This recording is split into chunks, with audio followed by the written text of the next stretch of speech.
Pacific Women's Watch New Zealand Conference 2020 Women and Disability Creating a Level Playing Field for All Women in Aotearoa, New Zealand. Kia ora koutou. Welcome everyone to the Pacific Women's Watch New Zealand. My name is Amy Hogan from the Cerebral Palsy Society, and I have the honour of being your MC today. I am sitting in my white office. I'm wearing a blue top and a colourful scarf. I am a researcher and advocate in the house space. Thank you everyone for coming. We have people joining us today from all over New Zealand. Virtually, of course, given the current circumstances, which is wonderful because it shows how important these events are to everyone and our community. We are continuing New Zealand's long tradition of working towards equality for all women. Kia ora, my name is Juliana Carvalho. I'm a disability activist, and alongside Amy, I will guide you all to the journey today. So I'm a wheelchair user. I'm in my late 30s. I have blonde hair and I'm wearing a top, and my background is a white wall. I prefer to not disclose where I am right now. The panelists will understand that. So my role will be interacting with the audience, using polls and keep us on track with the time. So I want to start first with the question. The first poll is, are you connecting from the South Island, from the North Island, or from elsewhere? Danica, please, can you launch the poll? So guys, you can just choose the first question, and so we will have an idea of where people are calling from. And as I will be keeping track of the time, we can say that Amy is the good cop and I will be the bad cop. So back to you, Amy, for a few housekeeping comments before we launch the results of the poll. Well, as somebody who has 4 siblings and multiple nieces and nephews, I don't know if I call myself a good cop per se, but I'll do my best. Your cameras and microphones will all be turned off so that we can focus on the panelists. Rosie and Danica from Pacific Women's Watch will be controlling the cameras and microphones. So you should only have 2 screens active at a time, whoever is speaking and the NZSL interpreter. If you need the interpreter, please pin the interpreter so that they are always on screen. There's a little pin icon in the middle of your screen. The conference is being simultaneously cast on Zoom, YouTube, and Google Meets. The Google Meets is where you can see the auto captioning. You can get the link in the chat. If you join the Google Meets to get the captioning, please close Zoom to avoid the feedback. As Juliana's already pointed out, we have a very interactive session today. So there's a little bit of housekeeping for these sessions. If you have a question you would like to ask the panelists, please place it in the Q&A, which you can find at the bottom of the Zoom screen next to the chat function. If you had difficulty with that, add your question to the chat for help. If you are tuning in from YouTube, use the comments. There is also a chat in Google Meet. Please keep your comments respectful and kind. Today we will be discussing some potentially sensitive topics. Please exercise good care. Please be respectful of others' experiences and viewpoints. If today's conversations raise any issues for you, there are resources available in the chat. Now it is time for me to have the pleasure to introduce Denise, President of Pacific Women's Watch and a passionate advocate for New Zealanders and women's rights. Tēnā tātou katoa ko Denise wea hau. Mihi ki te rangi e tū nei, mihi ki te papa e tākato nei, ki te rungarawa, nāna nei ngā mea katoa. Te kingi tūhei tia pai mārire, ki ngā mate o te wā, moi mai rā, huri atu ki te hunga ora, e whakarongo ana i ngā kōrero, e whārekitia te kaupapa, ari mai o koutou taringa ki ngā rangatira, e whai kōrero ana, nau mai, haere mai, whakatau mai, ki tēnei hui a tau, tēnā tātou katoa. Mahia te mahi broadly translates, means get on with the work. Kia ora, anō. My name is Denise and I have the privilege to be president of Pacific Women's Watch.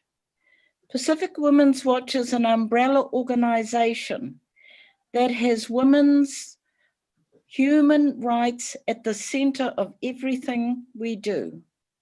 We are an expression of mahia te mahi. For instance, Jane's work connected us to United Nations, CEDAW, NGO, CSW, and gained ECOSOC status. Beverly's work to Beijing platform and international forums such as Asia Pacific Women's Watch. My work includes Māori Women's Welfare League, International Women's Caucus New Zealand, and writing the United Nations monitoring reports. Christine's work includes CEDAW Cities, National Council of Women, and Te Ohu Whakawhanaungatanga. Paula works with an etu whānau and living wage settings. Yolei and Lynette are our Pacific champions.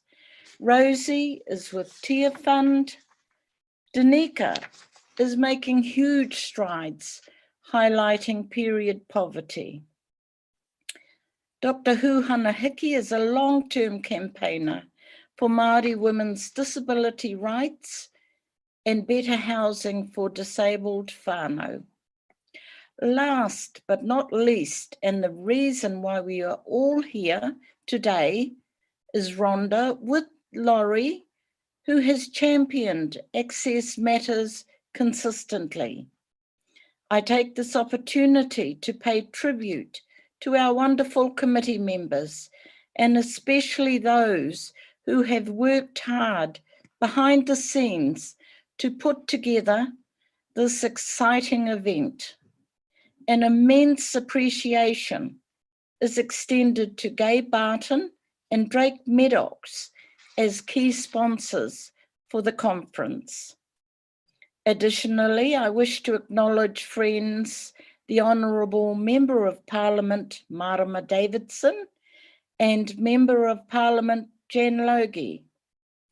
It would be remiss of me not to pay tribute to the exceptional and dedicated campaigners and champions that have graciously agreed to be panelists and who contribute their mana and mātauranga towards better outcomes for wahine haua. With this in mind, I warmly welcome the Minister of Disabilities, the Honourable Carmel Sepuloni, to formally open today's Pacific Women's Watch Annual Conference 2020. Kia ora rā. Kia ora, talofa lava, and whaftai lava, Denise, for that introduction and for really opening us up very appropriately. Can I acknowledge some of the wonderful women who have brought us here today, as well as some very familiar faces. Jane Pritchard, the visionary who established this organisation, Sue Sherrard, the founder of the Disabled Women's Forum, the Pacific Women's Watch as a whole for championing diversity and inclusiveness, in particular, past president, current secretary and amazing ally, Christine King. Paula Tesserero, the Disability Rights Commissioner, I do believe, is also on this conference, and my fellow members of Parliament, Jan Logie and Martima Davidson, who I've had the privilege of working with. And last but not least, Rosie Patterson. So I hear that Rosie is a member of the Pacific Women's Watch Committee, as well as the young woman who suggested and championed the idea of this conference. We would not be here today without these wahine toa. So thank you all for your tireless work, for everything you have done and will continue to do for the wahine of Aotearoa, New Zealand. You know, today we're here to talk about a number of things, including what is a level playing field. And can I say that as the Minister for Disability Issues, previously an Associate Minister for Pacific, the Minister for Social Development, ACC, and Employment, one thing that I am very cognizant of, which I'm sure you'll talk a little bit about today, is that intersectionality. And the fact that when we talk about issues that disproportionately impact on women, we need to also be talking about the intersectional issues and where there is greater impact or disproportionate impact on women who are Māori, are Pacific, and are, of course, disabled. I'd like to acknowledge the 2020 report of the Disability Rights Commissioner, The Time Is Now, Disabled People Living Free from Violence. This sets the scene for the state's obligations to take all available measures towards disabled people enjoying the right to be free from violence, abuse, and exploitation. We know that we have limited data on family violence, sexual violence, and disabled people in New Zealand. This means that we need to rely on international research to some extent.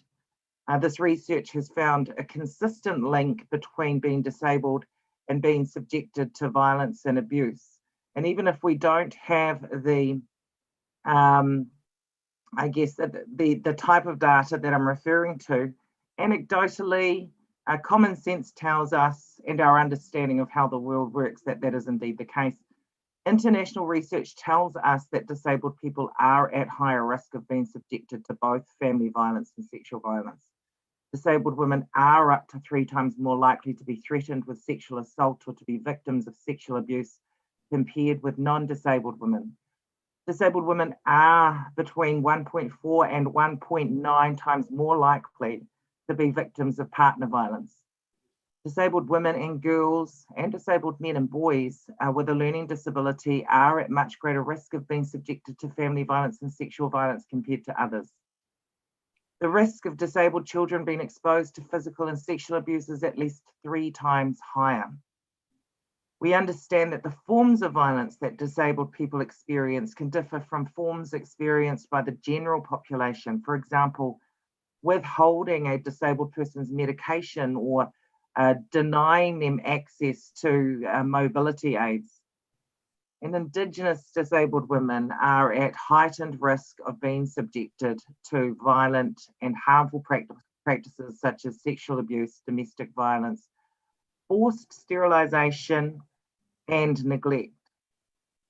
And sadly, even though we don't have a lot of evidence, the New Zealand evidence that is available is consistent with these international findings. We know that disabled people are at risk of more and more likely to experience family violence in a wider range of contexts, including being abused in their own homes by their carers. As many disabled people often have a higher level of dependency on others to meet their daily needs, they may not be able to leave a violent situation or even report it. It is good that the Joint Venture Business Unit Work Programme is now initiating work to better understand the needs of diverse communities, including disabled people who are at risk of experiencing family violence or sexual violence. $2 million has been made available by the government to progress this important work. And I want to acknowledge the work of Paula Tesserero, the Disability Rights Commissioner, the Office for Disability Issues, and others who have been advocating on the importance of this work.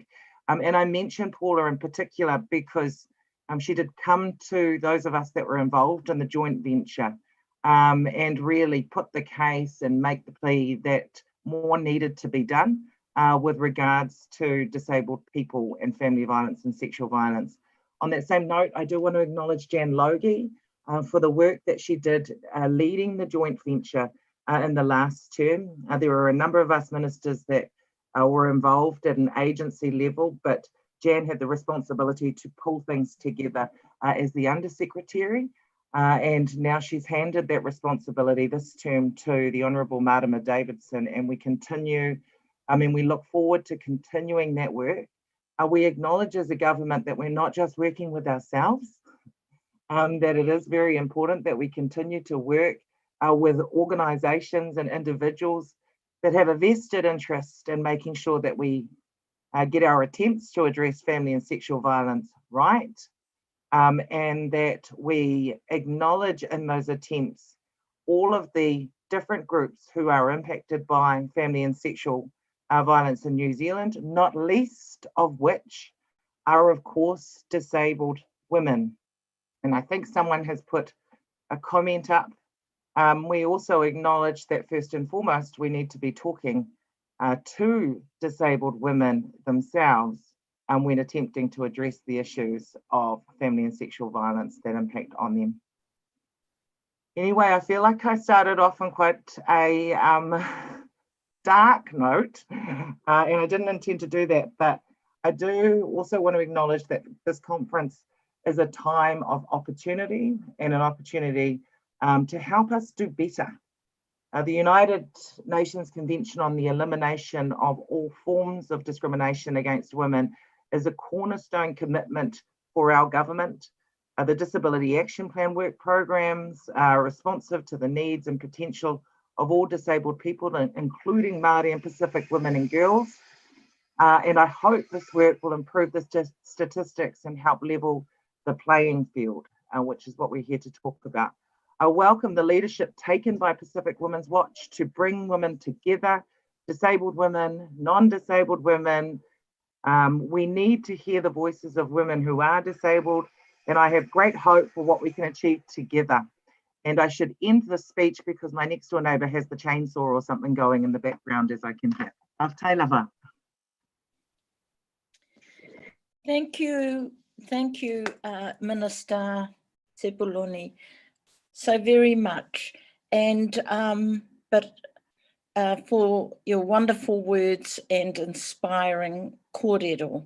I need to hand it over to Vicky Terrell. She will do our blessing, and I should have been watching my run sheet instead of covering up with my own notes. So aroha mai, Reverend Vicky Terrell. But thank you so much, Carmel. Thank you, Carmel and Denise. Carmel, you had started on Kaita solemn topic today, and so let's get forward and get linked to prepare ourselves to be in this fight. God of many names, God of being, universal love. Let us be still. Take time to believe. We've been ourselves, all that we are, into this fight today.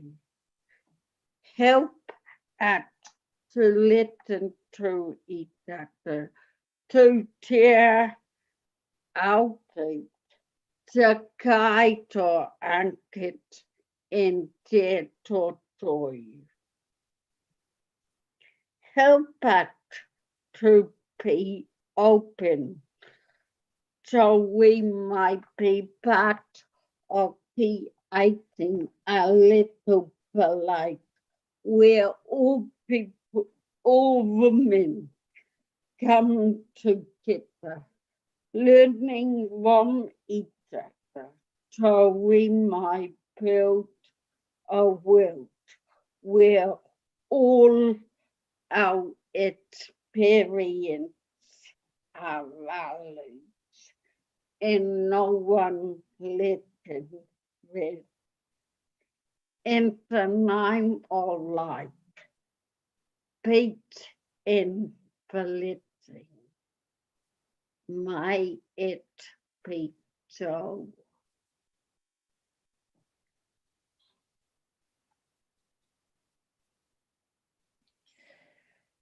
Thank you so much for that, Vicky. I just feel now that I know that the rest of our conference, that we are blessed and have been blessed by your karakia, by your blessing. And again, thank you, Carmel, so much for giving up your very precious time to be part of our Pacific Women's Watch Levelling the Playing Field conference. And thank you again, and I will hand you back to the MCs, Amy and Juliana. Tēnā tātou katoa.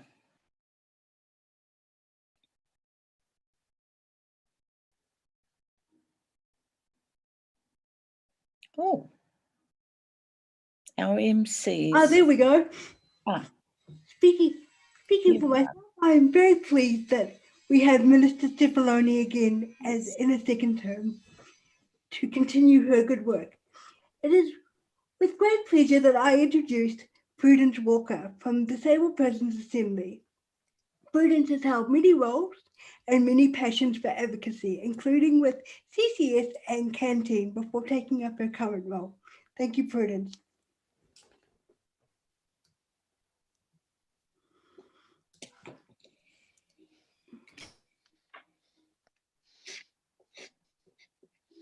Sorry, was that over to me? It just kicked me out and then brought me back in. So I didn't hear the introduction, but I assume that's over to me. So kia ora koutou, e whānau mai ahau ki Papaoia, ke whanganuia tāra ahau e noho ana, e muri o ngā taumaha ki te Waimponamu. Ko Prudence Walker taku ingoa, ko tika tangata me te tika whānau hoa, te mahi ahau. Kia ora, my name is Prudence Walker, and as introduced, I'm the Chief Executive of the Disabled Persons Assembly, but what I have just said there is that, you know, my work is human rights and the rights of disabled people.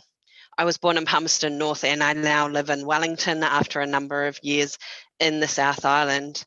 It's my pleasure today to facilitate this panel and to be involved in this work. So we do have 6 panelists today, and I know that there will be great conversation that comes from that and everything. So I will crack into things, and I just wanted to talk about the purpose of this panel for a start.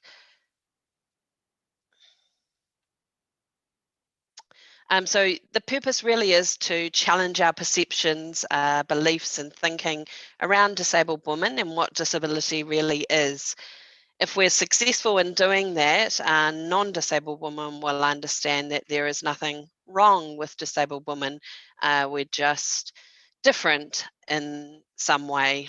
Some women are tall, some are short, some have brown eyes and some have green. It's a type of society that we create together that really determines who is valued and respected and who isn't. Disabled women, we hope after this conference, you can all join us in creating a society that values and respects all women. A level playing field between women is the first step. So with that, I would just like to introduce the panel. before I explain a little about the process.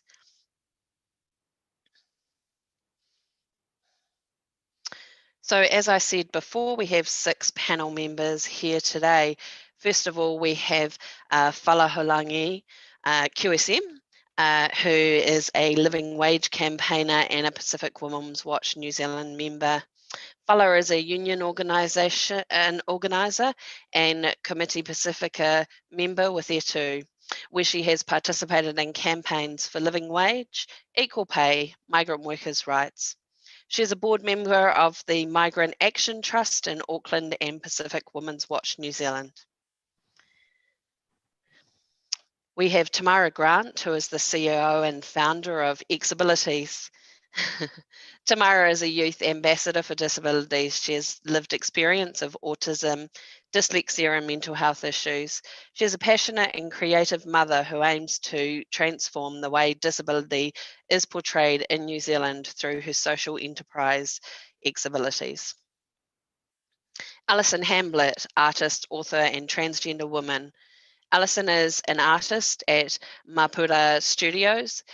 She has written 2 books about her life experience as a person with cerebral palsy and as a trans woman.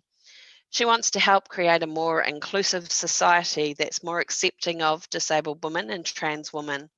Trans women just want to be accepted alongside other women. Kylie Berry, a deaf woman and domestic violence survivor. Kylie is deaf and comes from a deaf family. She is a solo mum and has 2 hearing daughters. They are 2 and 3 years old. She has 2 deaf brothers and 1 sister and lives in Christchurch near her family, who support her and her 2 daughters. Dr. Regina Sterling is an intersex person and advocate. Regina is non-binary, intersex person who suffers issues relating to medical procedures in the past. They are a scholar and advocate who focus on human rights. They have a background in law, policy, and human rights and put a human rights lens on advocacy. As an advocate, they believe in understanding how intersectional experiences, including class, connect with people's life experiences. They enjoy working collaboratively with others to achieve a fair and equitable society where everyone is respected. Abigail Knight is a young woman with Down syndrome. Abigail Knight lives in Auckland and is a recipient of the New Zealand Down Syndrome Association National Achievement Awards in 2013. She works at PhD Media, which is a large advertising company for TV, radio, and internet, and is located in Mount Eden. I'd like to just go over the oppression model briefly, while that is in the information that you have received. So I'd just like to talk to that for a moment. So the definition of oppression that we use and has been and the model that has been developed by Laurie Magnus is systemic mistreatment of one group of people by another group of people that is perpetuated and reinforced through and by social institutions such as government, family, schools, churches, etc. The systemic mistreatment and the reinforcement is often an unaware process, and when brought into awareness, it's usually accompanied by denial. When we look at oppression for the cycle we can see that we are members of many different groups. If you refer to the diagram that is in the mail out. In some, we are the oppressors, and in others, we are oppressed.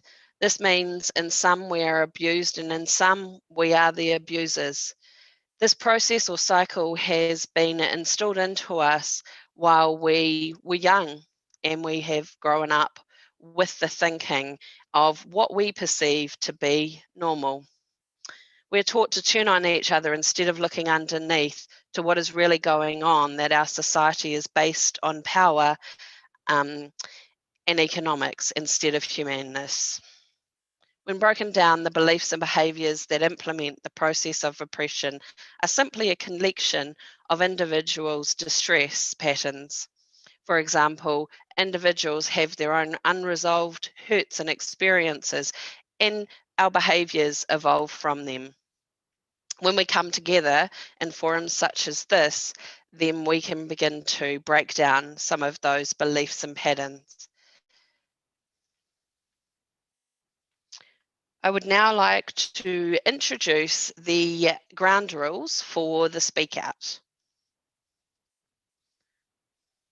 So as you will see in your handout also, the ground rules are that all participants and audience agree the foundation of the Speak Out is based on the cycle of oppression. So we're talking about this, the things in the Speak Out based on the model which I have just talked about. When a panel member is answering a question, they will have about 2 minutes allocated to them, and our timer will ring a bell when they've got 30 seconds to go. We will allow slightly more time for the deaf participant on the panel due to the use of interpreters. At the end of the Speak Out, I will ask everybody who's watching in today about your next step, either as disabled women or as allies. And the hope is that it will create some conversations and more allies with everybody that we're connected to in organisations and businesses. Depending on time, we may not get to every panelist for every question, but we will keep an eye on the time as we go.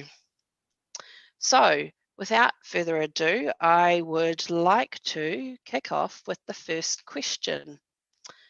So the first question is, what do you like about being a member of the disability community? And first up in the order of panel speakers, I have Paula. Talofa, everybody. Thank you, Prudence, for that question. Being a Tuvaluan woman, first and foremost, I'm a Tuvaluan woman, and Pacifica, we strongly believe in the collective. So my being involved or being a member of the disability community to me is very important, because I'm learning from other women on how we can support each other. As being a Pacifica woman too, I can say that we face, as Pacifica women, we face discrimination here in Aotearoa, New Zealand, every day of our life. And so, and us on our own, being a minority among the minorities in Aotearoa, New Zealand, to me, it's very important that we women, we sisters, we stick together, because we need each other. And that's why being a Pacifica woman here in Aotearoa, New Zealand, and being discriminated every day, and can you imagine our Pacifica women who are disabled as well, or who are in the rainbow community.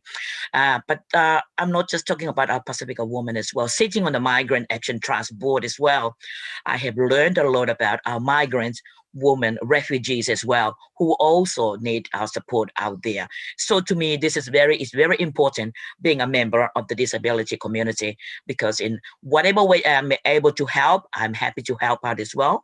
Not only listening to each other and learning from each other, but on how we can support each other. But being a minority, like what I said, among the minority here in Aotearoa, New Zealand, the reality is that our people, being a Pacifica woman, you get discriminated every day, but you see that in terms of pay equity.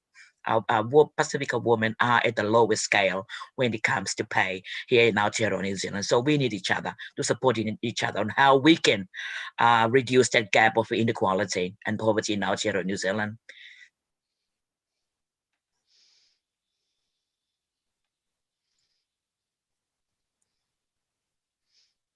Kia ora, Paula. Thank you for that answer.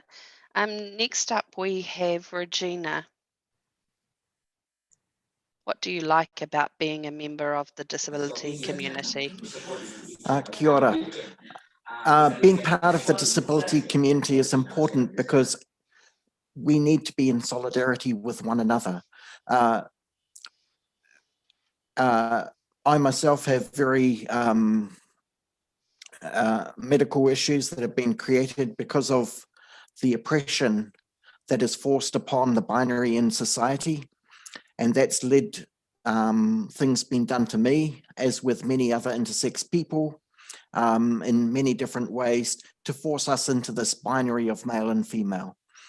And like many in the disability community, either in many different means, we have to stand together to make sure that however the oppression has been upon us, we stand in solidarity to make sure that we can all be there to improve an inclusive and participatory society for everybody and uplift everybody. So it's important to stand together and uplift everybody. Kia ora.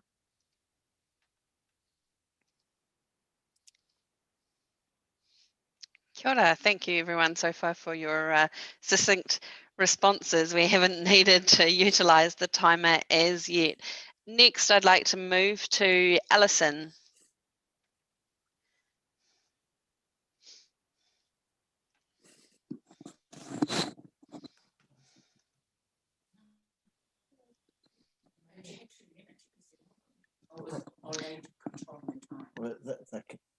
Ali, we just need to get you unmuted.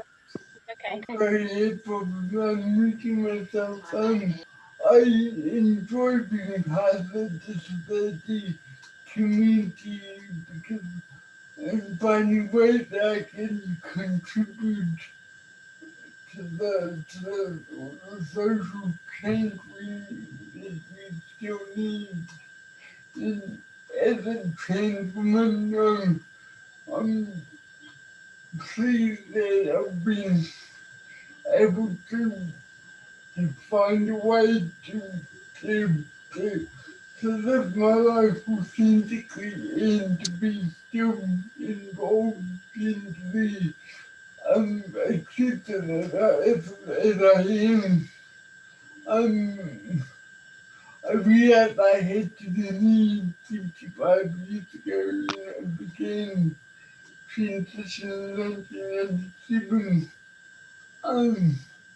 I enjoy many advocacy roles in disability and member organizations. I don't always want people to know I'm trans because I just want to be accepted as female. But it is difficult when we're working in the sector and to help create a society that is more accepting. I've written 2 books that I have that will help people understand what trans is. And I've been an artist for about 19 years working with multiple studios. I enjoy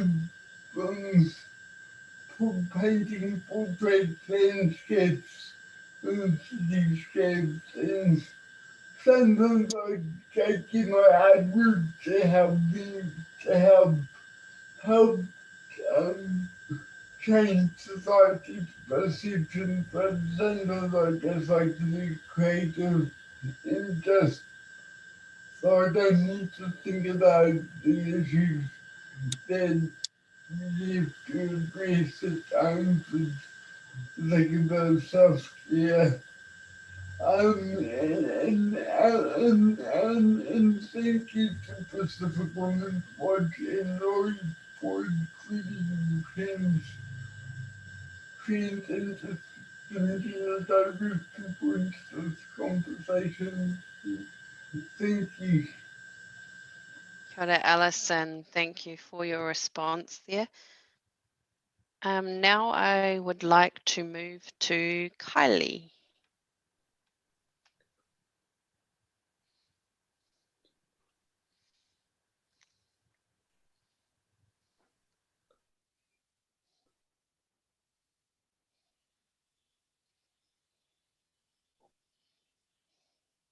Interpreters unable to see Kylie, Prudence. We're just waiting for that to be rectified. Kylie, can you hear us, and can you please turn on your video? There she is. There she is. Hello, everyone.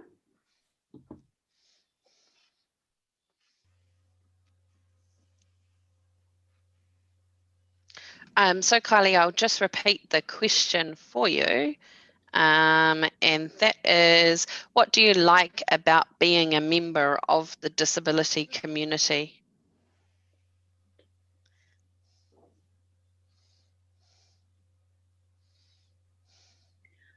So I'm a mum and I've got 2 girls. And before I used to live up north in Auckland and then in Hamilton. And we moved here to Christchurch recently. I have got brothers and sisters, and I've got deaf family as well here. And I'm a solo mom, managing all of this.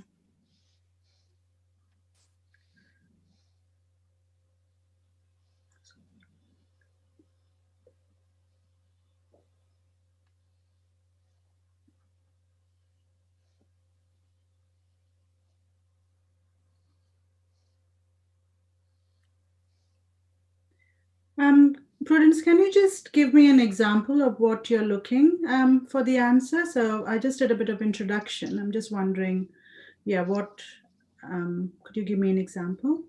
Yeah, so it's about being part of a community with other disabled people, and in particular, I guess, disabled women, and how that, what you like about that, what you enjoy about that.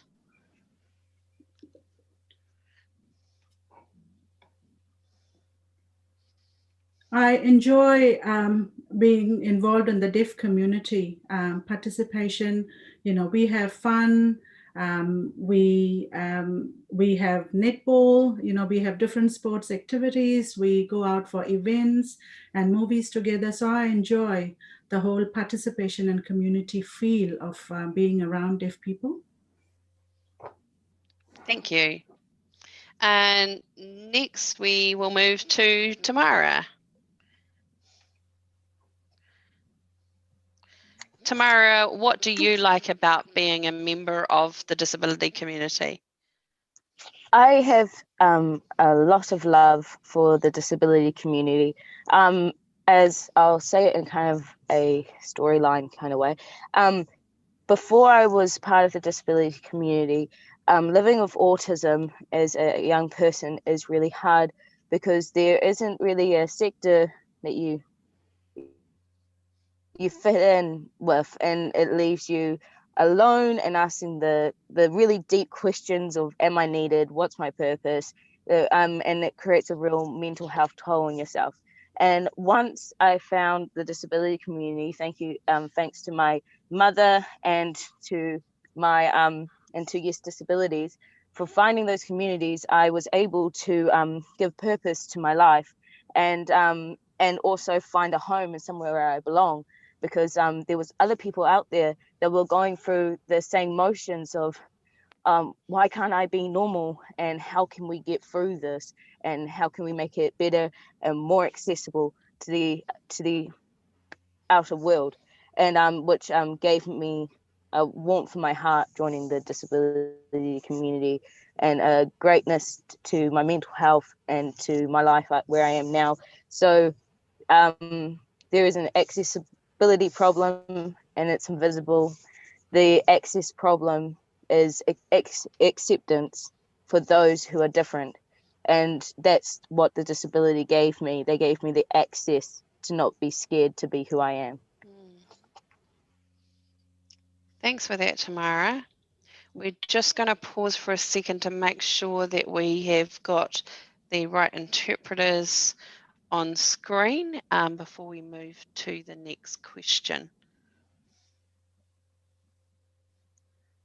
I think we're all good there.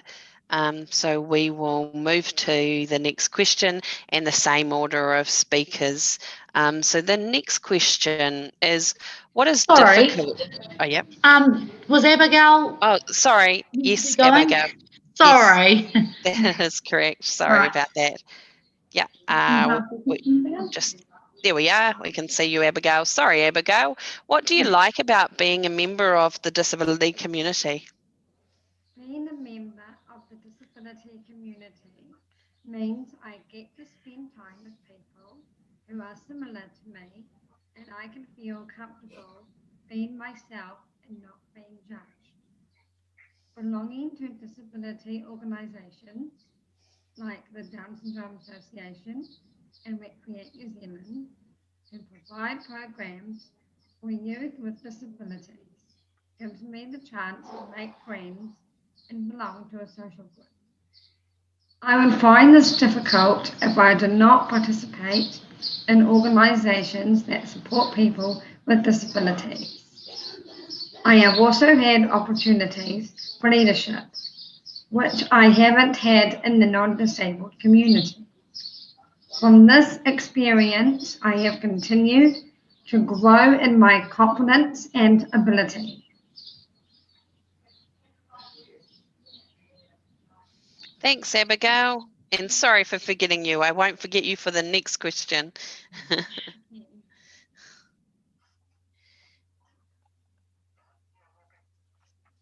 Okay, so just moving into question number 2 and kicking off with Paula. Paula, what is difficult about being a member of the disability community for you? I think I don't really see it as being difficult, but I think from my own personal experience, I have learned a lot. They have being around the disability community. They have taught me a lot. But I still believe that there are some difficulties there because I don't speak the sign language. I really need to get my act together to make sure that in order for me to be able to communicate with some of our what you call disability community, I really need to do that. But so far, I don't really see that as I think it's up to us to make sure that we really get our act together, okay, and to be more inclusive as well, and to really get involved with things as well. But I think from what I have been involved with the things that I have been involved with, it's up to me. Because if I really care about this disability community, that I really need to get my act together. It's up to me to get up by my bum and do my bit to make sure that I am really communicating well with the people that I want to advocate for. So that's how I look at it. It's it's the will that we need to, and to make sure that we genuinely care about our disability community, and don't just go there to pretend that you care when actually you don't do anything about it. So that's how I look at it.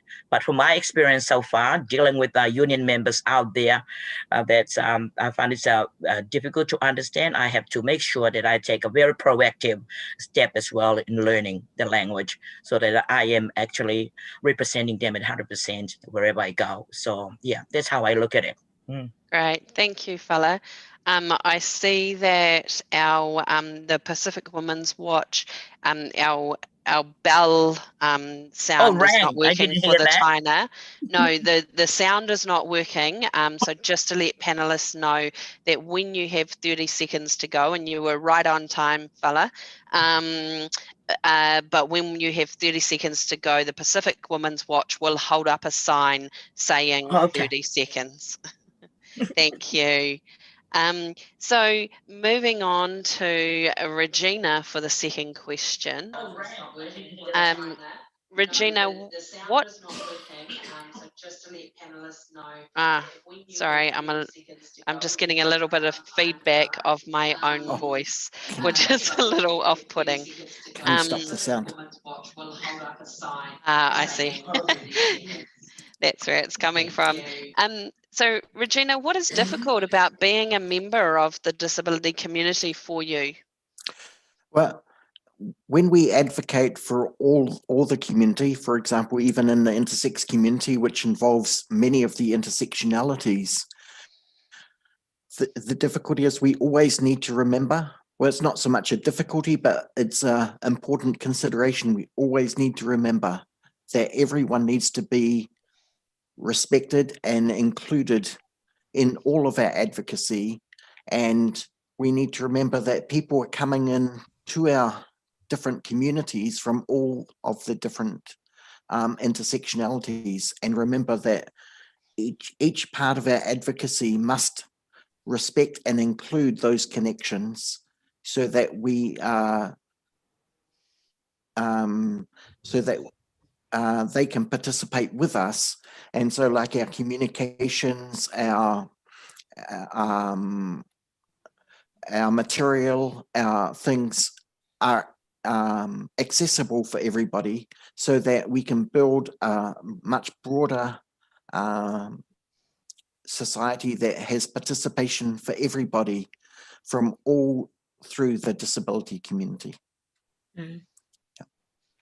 Thank you, Regina. Moving on to Alison. Do you want to just wait for you to come up on screen there, Alison?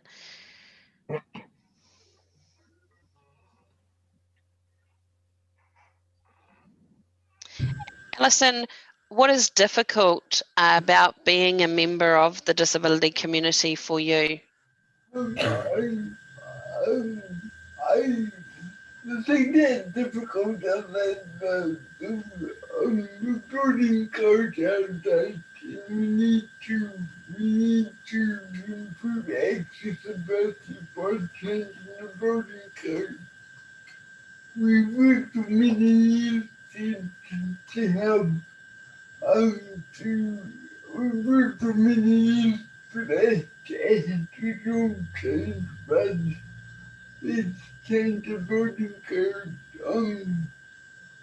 About a few years ago, I had to stop going to my dentist because I couldn't get the stairs. I don't like the idea that disabled people can still be paid below the minimum wage. The waiting things has got to go. And I don't like the idea that the Human Rights Act still doesn't include gender identity, gender expression and sex characteristics. If that doesn't happen in the next 3 years, it'll probably never happen. And I don't like the hatred around the world towards trans people. I hope that the global situation will ease off in a few more years, but as the toxicity around the world makes it a bit difficult in the activists on the front line. And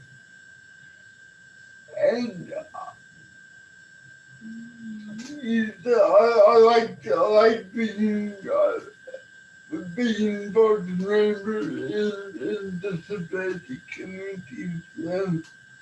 It's good because I can try and bring across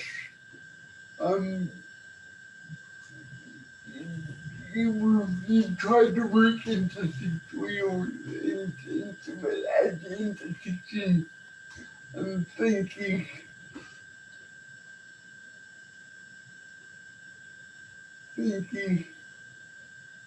Thanks, Alison. Moving to Kylie.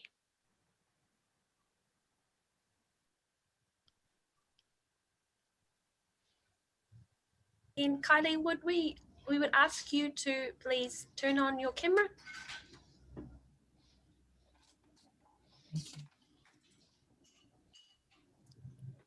Kylie, what is difficult for you about being a member of the disability community? This is question number 2, is it? Yes, that's right. Great. There has been some judgment within the community. I know that in the past, I needed to buy a Christmas tree, for example, and people were questioning whether I could afford it. And I remember my mum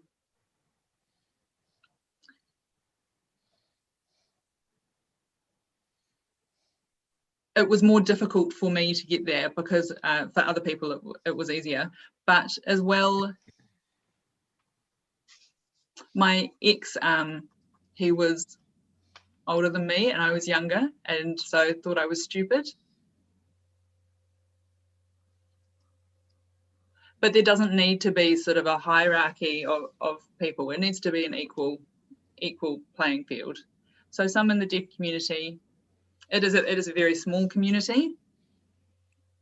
There's some backstabbing and gossiping and rumour spreading that happens, and some putting down of other people, where that should just be my private life. Thank you, Kylie. Abigail, I remembered you this time.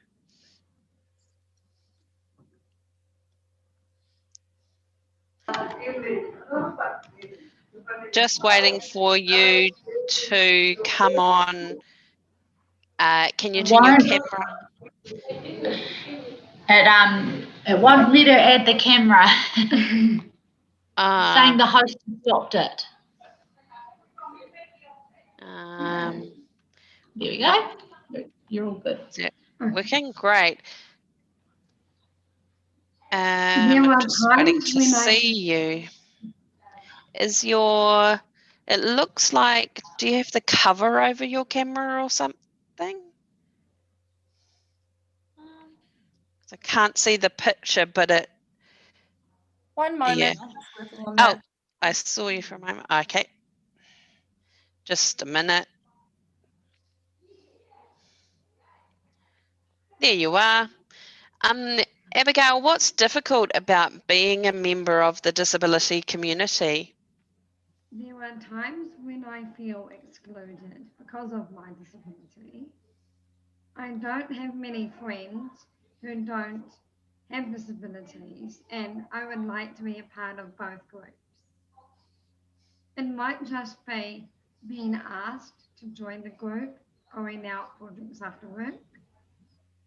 I feel lucky to have a job because some people I know haven't been able to get one.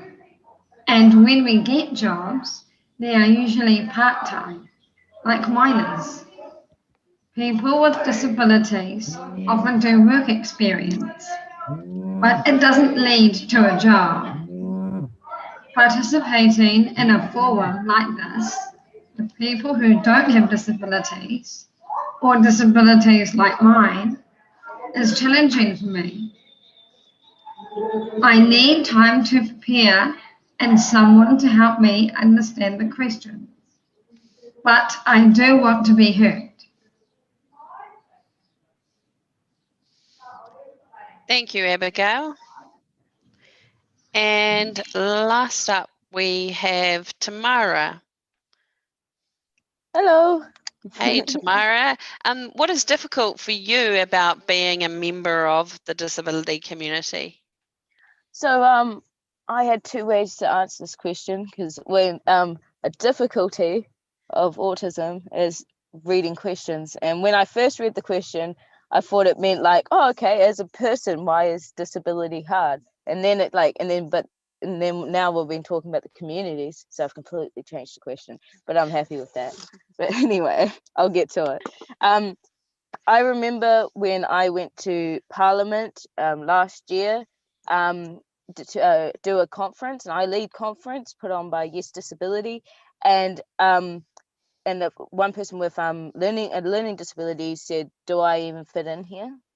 And that really, when I heard that, it really hurt me to think that they didn't feel like they had a place. or that it wasn't, like, you know, like, because that the disability community is where I found my place, and I would want them to be like, if you fit in anyway, mate, like these people, like we had 60 young people in one room in Parliament, in the Parliament building in Wellington, and all these people here, they know how it feels, and this is the place that you will fit into, because they all know those tough times being different.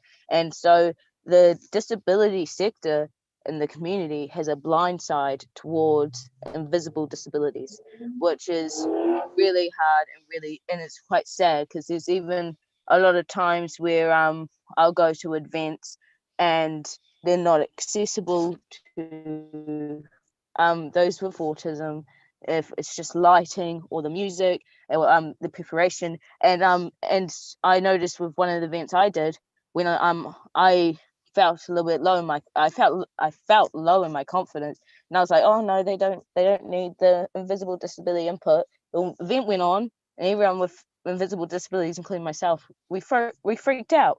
And so then that's the day I realized, no, we have to stop hiding, and we now need to stand up and come out and be like, invisible disabilities is just as important as any other disabilities, and we just because we look normal doesn't mean that we don't have our struggles like anyone else. And so that's something that I would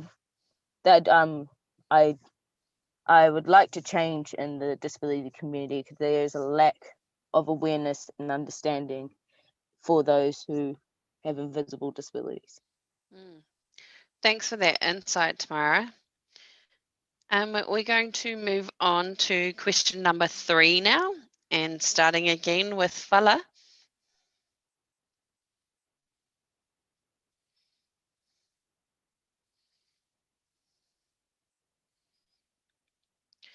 Kia ora, Paula. I know, I'm sorry, I'm trying to unmute and get my video on as well at the same time. Yeah. No problem. Prue, can you now read a question again? Yeah. So question number 3 is, what do you want to never hear, see said, or experience for disabled women ever again? Once again, I will always refer back to being a Pacifica woman who get discriminated against in terms of pay and everything and every day that we face. So sometimes as a Pacifica woman, I believe that a lot of our women experience discrimination, as I have mentioned earlier on. But not only that, it kind of like can be quite patronizing at times. You know, like when you hear people talk to our Pacifica woman, there's always that stigma that we are dumb, that we don't know what we've been instructed to do, or we have no idea of how to do things, and that kind of thing. So as a Pacifica woman, please don't look at us as if we are a bunch of idiots, because we are not. We may look brown, we might have a different accent, not the Kiwi accent like me, because I was born and bred in the islands. I only moved here.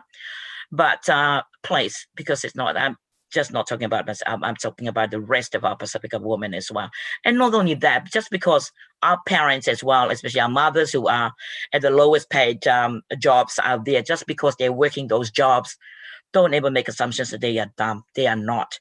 They are sweating their bums off for their kids to make sure that their children will have a better future as well. So please continue to treat our Pacifica women, our migrant workers out there, our our community, our rainbow community out there with respect.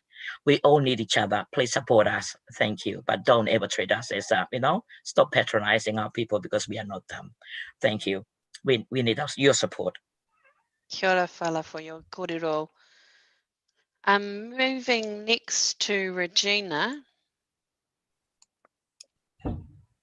Regina, what do you want to never hear, see, said, or experience for any disabled woman ever again? Okay, as an intersex person, the thing that I want to never see happen again is at birth, doctors deciding that intersex people should be divided into male and female, and they're going to change you personally to make you fit into this binary of male or female. Many parents often are very unaware of, they just assume this is a medical necessity, and this can cause many medical issues, psychological issues, trauma issues for the rest of our lives. So if there's something that needs to be done, it should be done with our consent, with our choice later in life, unless it's for life-saving purposes, of which most of this is not. So I want a society where we're all respected for who we are and who we choose to be, rather than having society impose and determine for us who they think we should be. And this is affecting millions of people around the world. So yeah, this is really important that we love each other for who we are and not change people for who they want them to be. Yeah. Kia ora, Regina. Moving on to Alison.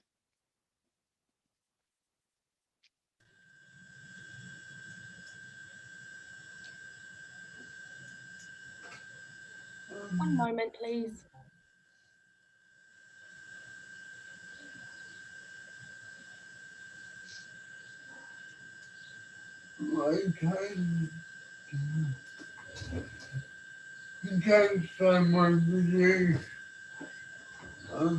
But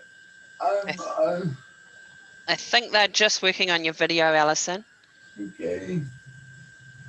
There you are. Alison, what do you want to never hear, see, said, or experience for disabled women ever again? I just want disabled women to be, all disabled women to be respected for who we are, and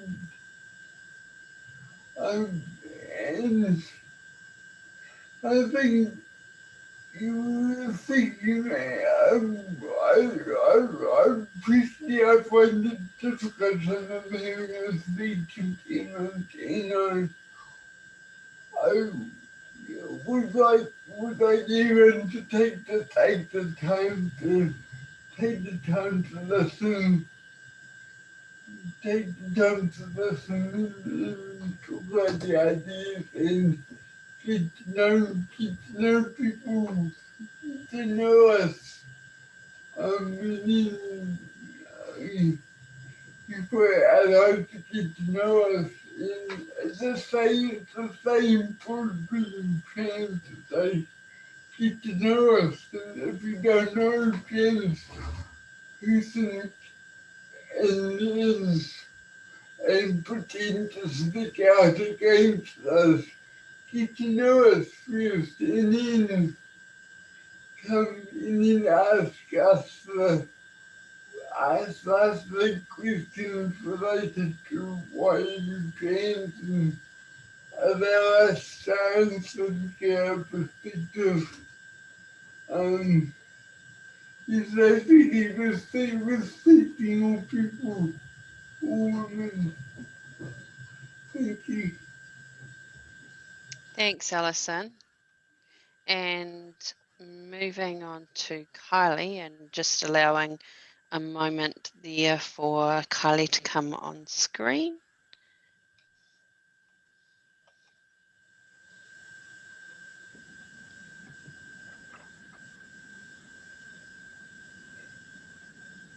Kia ora, Kylie. What do you never want to see said or experienced for disabled women ever again?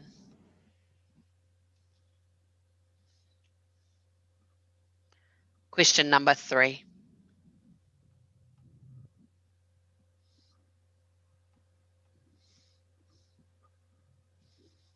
I just would like to talk about my experience. My next door neighbor, never supports us. We also have a Deaf Aotearoa organization. that people believed my ex-partner's story, and they tried to support him. They thought that he was the poor thing in the whole situation, where he was the actual perpetrator. It was okay for him to carry on, to rape women, to carry on doing his, have sex with other women. But he told me that I need to behave myself and go along with him. And that was just gobsmacking for me, because it's impossible, that I'm just told what to do.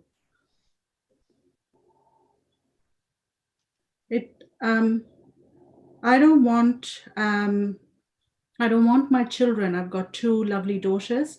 I don't want my children to grow up learning or watching him as a role model, because when you see people oppressing others, the cycle just carries on. And I wanted to stop that for my children. And I wanted that it stops there. It's actually not okay. And so I decided that I would separate from him. The children are now really happy. They do not have the ongoing bully behavior that used to happen before. They are free, and it was just not worth it. He wanted me to be patient and carry on with him, but I cannot. I could not. It's better for the children. I wanted to put my children first and keep them happy, because I wanted them to be safe with me, not with a father who bullied. And, he had all the different problems, drug, alcohol, everything that you name. It was just not worth it. So I never want to see disabled women in that situation again. Bad influence to my children. And I want my children to have a good future and a good life. And that, I think, is better. Thank you, Kylie. Abigail, come in, Abigail.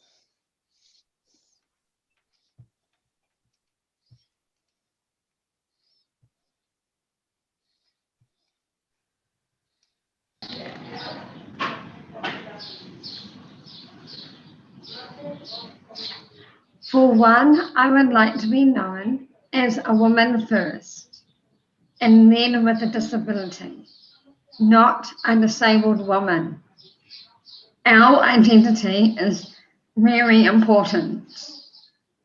I have a boyfriend, and one day I would like to get married to the right person and live in our own home. I would hate to think anyone would say I can't do this because they think I am not capable. Maybe I will need some help to live on my own home, and that's okay. I want to make decisions for myself and be at the centre of any plans for the future. I think this is what any woman with an intellectual disability would want. As a woman with a disability, I know I am more vulnerable to all sorts of abuse. My family look out for me and try to keep me safe while still encouraging me to be independent. It would be good to know someone is looking out for all other women with disabilities. Thanks, Abigail. And lastly, we have Tamara. Hello. Hello again. Kia ora. Kia ora. Tamara, what do you want to never hear, see, said or experienced for disabled women ever again? Okay, well, I have another story. It is a story about myself. So when I was 7 years old, I had a very intense passion of enhancing humans. So I thought it would have to be chemicalized. So I went very hard into studying. I learned the periodic table, about compounds, etc., just chemistry. And then by the time I got into high school, and there's this class, and it's just science. It's one class of science, and I was very excited because throughout day one of starting school to that point of starting college, I had been just failure after failure after failure, and been told that, I wouldn't be good enough, I wouldn't be able to bring in money, I wouldn't be able to have a family because I wouldn't be able to pass this test. So I've been constantly told throughout my life that I would be nothing, and that I wasn't trying hard enough. And so I got to college, and I was like, I'm going to show them. I've been practicing chemistry since I was 7 years old. I got into the class, and I practiced. I did all my homework, and I did extra homework just in case there were some sneaky questions. And then I did the test, and I did not get one question right because with my autism and my dyslexia, reading and writing is hard. So I had reader writers, but the question itself needs to be explained very detailedly to me, as even in this process of this conference, the question has to be explained really well. And usually it's easier hearing other people answer the question. I'm like, oh, okay, we're on that path, so I answer this question. So, but not being able to pass that class created a huge emotional turmoil in me, because it made me that one glimpse of hope I had for 10 years, for 9 years of my life, saying I'm not a failure, just vanished, and I had nothing left, and I was now that dumb failure that the peers and the teachers directly would tell me. So that's something I would never want to see to anyone else with a learning disability, because it is the most traumatic thing, and it creates a huge mental health toll. And I think that it's a health and safety issue in New Zealand that we standardize testing, being marked your intelligence by a piece of paper.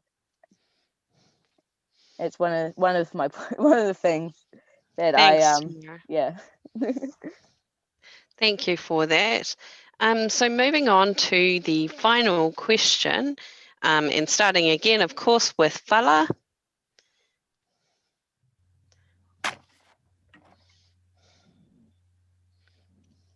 Unmute and mute and getting my video.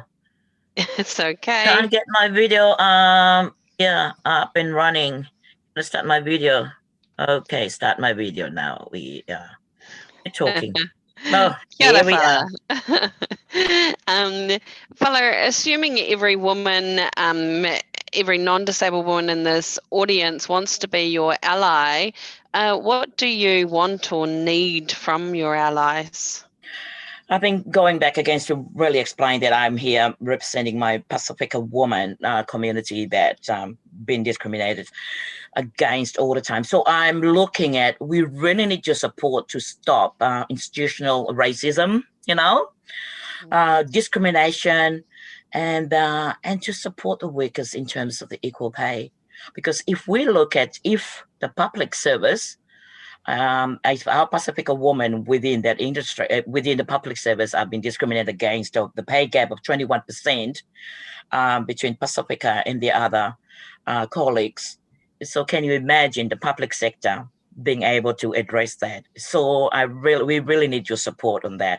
And as you all know, that currently I am one of the champions on the living wage and fair pay agreement, that we believe those campaigns will be able to reduce inequality and poverty in our communities, and especially among our Pacifica women, Maori, and our migrant women as well. So we really need your support in pushing a lobbying with us to the current government to act on this these campaigns as soon as possible in order for us to reduce poverty and inequality in Aotearoa, New Zealand, when it comes to our low-paid workers. So that's what I need at the moment. We need your voice and your support. And thank you. Thanks. Thank you. Regina. I'm sorry. Okay, so first thing, many of us come into this world with enough impairments that we don't need impairments created for us. So as I explained from the last question, when we're born, I hope that parents, family members, and greater society will accept people for who they are, including being intersex, and that we can be a proud member of society. So it's important that we recognize everyone for who they are, however they identify. And so, for example, we have the linguistic space, social space, the legal space to be able to identify. For example, as a non-binary at the moment, at most, I have a pronoun, they, but I don't have any other words in language to express who I am. Uncle, aunt, what? Boy, girl, what? There's not even linguistic space to participate in society. So we need linguistic space, social space, legal space to participate in society. We need to society to understand that we don't need to create extra disabilities, including medical issues, just to fit people into this binary. And we need to work together as a society to have a place where we can all grow to our potentiality to be the best we can be, no matter who we are, because we are all valuable members of society. And we need to uplift everybody to their best that they can be. And that's what I want everyone in society, all our allies, to remember. Uplift everybody to their best potential. Thank you, Regina. Next we have Alison.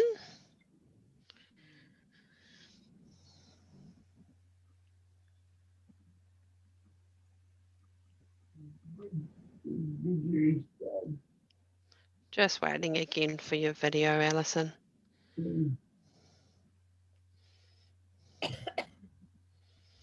Kia ora, Alison.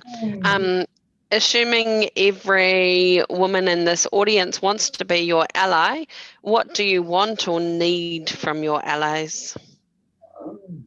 Some children want to be women.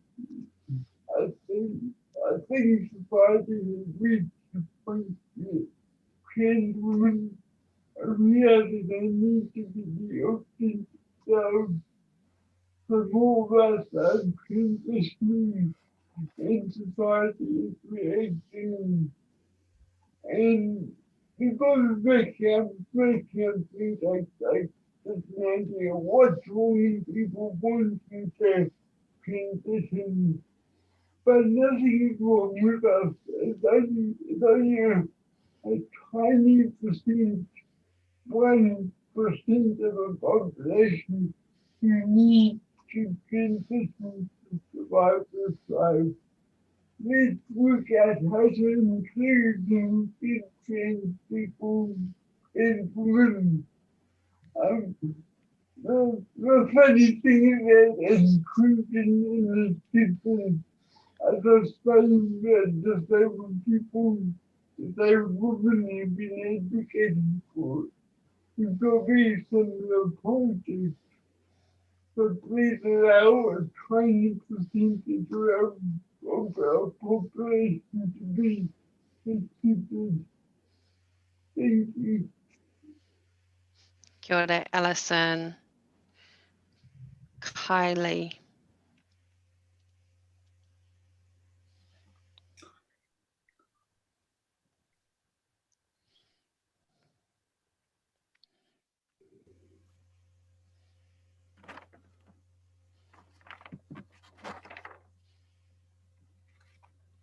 There you are, Kylie. Kylie, what do you want or need from your allies?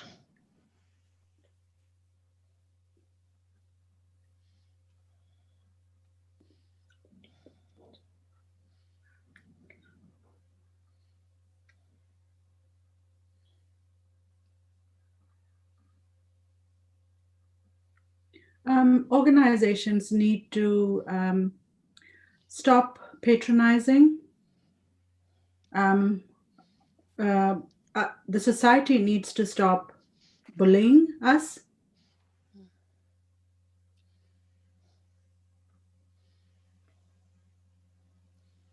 When someone wants help, it should be readily available with options so that I can make an informed choice of what I want or to do.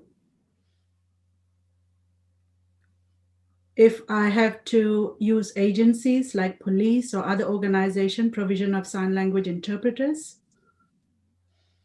a trust model so that I can choose the right interpreter to provide the right service for me. Thank you. Thank you, Kylie. Abigail.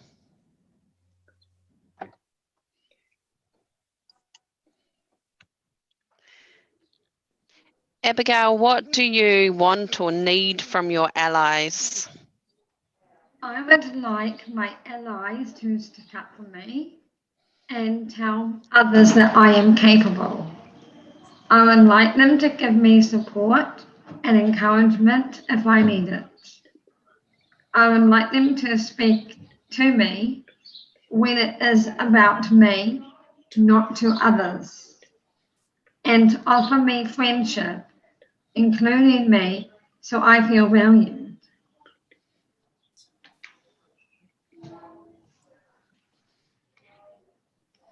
Thank you. And Tamara. Hello again. You've got Yeah. plenty of time, Tamara, so feel free. Assuming every woman in this audience wants to be your ally, what do you want or need from your allies? So I'm going to explain this. During the lockdown, with my difficulty of reading and English pretty much being my second language in a way, because of the, like I say, language of autism, and then there's English. But anyway, so with those difficulties, when lockdown happened and I went to the supermarket, everyone was lining up outside. I didn't know what was happening. I had my child with me. I have a 3-year-old son. And I was like, cool, I can't freak out in the situation. We really need food. So I decided, okay, I'm going to quickly run to the girl at the front of the line, just quickly ask her what's happening to make sure I follow the rules and everyone stays safe. And then I asked the lady, and she just said, oh, you've been living under a rock? And she started to just be like, you should just know what's happening. And then I explained to her, I'm sorry, I have autism. I have difficulty understanding situations like this. You just tell me so everyone stays safe. And then after I told her I had autism, then it was like, oh, I'm sorry. Kind of like I still wasn't being talked to as a human. It's just, but at least it was nicer. And then she explained to me how everything was going. So if anyone could help anything, I would say is keep an open mind. And if you're in a position where you have like a headache, your head's feeling really tense, and you feel like the next person you talk to, you're just going to go out and just rage at them, then please make sure you think about yourself and take a time out, or take a breath, go and get some lunch, go and have a nap, because your words do affect others. They could ruin my day. If I didn't have the confidence that, like, if I was 5 years down the track, I wouldn't have even been able to reply. I would have just been stuck in a stutter and been like, oh my God, I'm freaking out. Okay. And that would have ruined my day. And then I would have to find a way through level 4 lockdown of how to do things. So the making sure that you as an individual, every single person, disabled or not, is in the right mental space for customer servicing is really important for the efficiency of what you're doing. And also for I feel that when you're in a situation, and for the person with the disability and person that doesn't have a disability, to keep an open mind and not to judge. Like I've been in a situation where a lady who had muscular dystrophy came up to me and she gave me a laptop. She was like, oh, can you just solve this problem on my laptop? And I was like, I don't have that type of autism. I don't understand technology very well. So just because I have autism doesn't mean I'm a tech whiz. So you can never judge a book by its cover. And there's so many different words and different ways like that can offend the disability and people with different sectors. So like with me saying oh, you're someone with autism, that can be offensive to me because it's like I don't like have autism and I can just disconnect it and be like, oh, it's over there. I breathe. Autism is me. I am autistic. But if someone comes up to me, not everyone knows these things. I don't know every pronoun, if I'm being completely honest. But I feel if you talk to someone and you're being kind and considerate and you're really there and you're like, I'm sorry, I do not know how these pronouns work. Can you please just guide me so we can have the best conversation possible? So making sure you're in the right headspace and just having a nice attitude behind you can really help the sector and anyone that walks through your door have a good day. And I do have a book about the emotions of being different as well. And also I have yes, and I have my company Disabilities. It's about helping people reach their full potential, no matter in what place you're different. If you feel, think, move differently, and if please check out our website or on our social media platforms for your support and the awareness and understanding of being different. Kia ora, Tamara. Thank you. Well, thank you to all the panelists for the real rich thinking there about our questions for the Speak Out today. I'm going to just touch on a few things that stood out for me and that I captured, but I know that I won't capture all of it. But some of the first things that really stood out for me, particularly in relation to question number 1, which was what people liked about being a member of the disability community, is that reinforcement of people's identity and the authenticity, and for some giving us a purpose and knowing that we belong somewhere. Support for who I am, being myself and not being judged, with some words from one of the panelists. In thinking about what was difficult in the community, the things that appeared to come through for me were around the intersectionality, really, of our community, and making sure that we include everyone.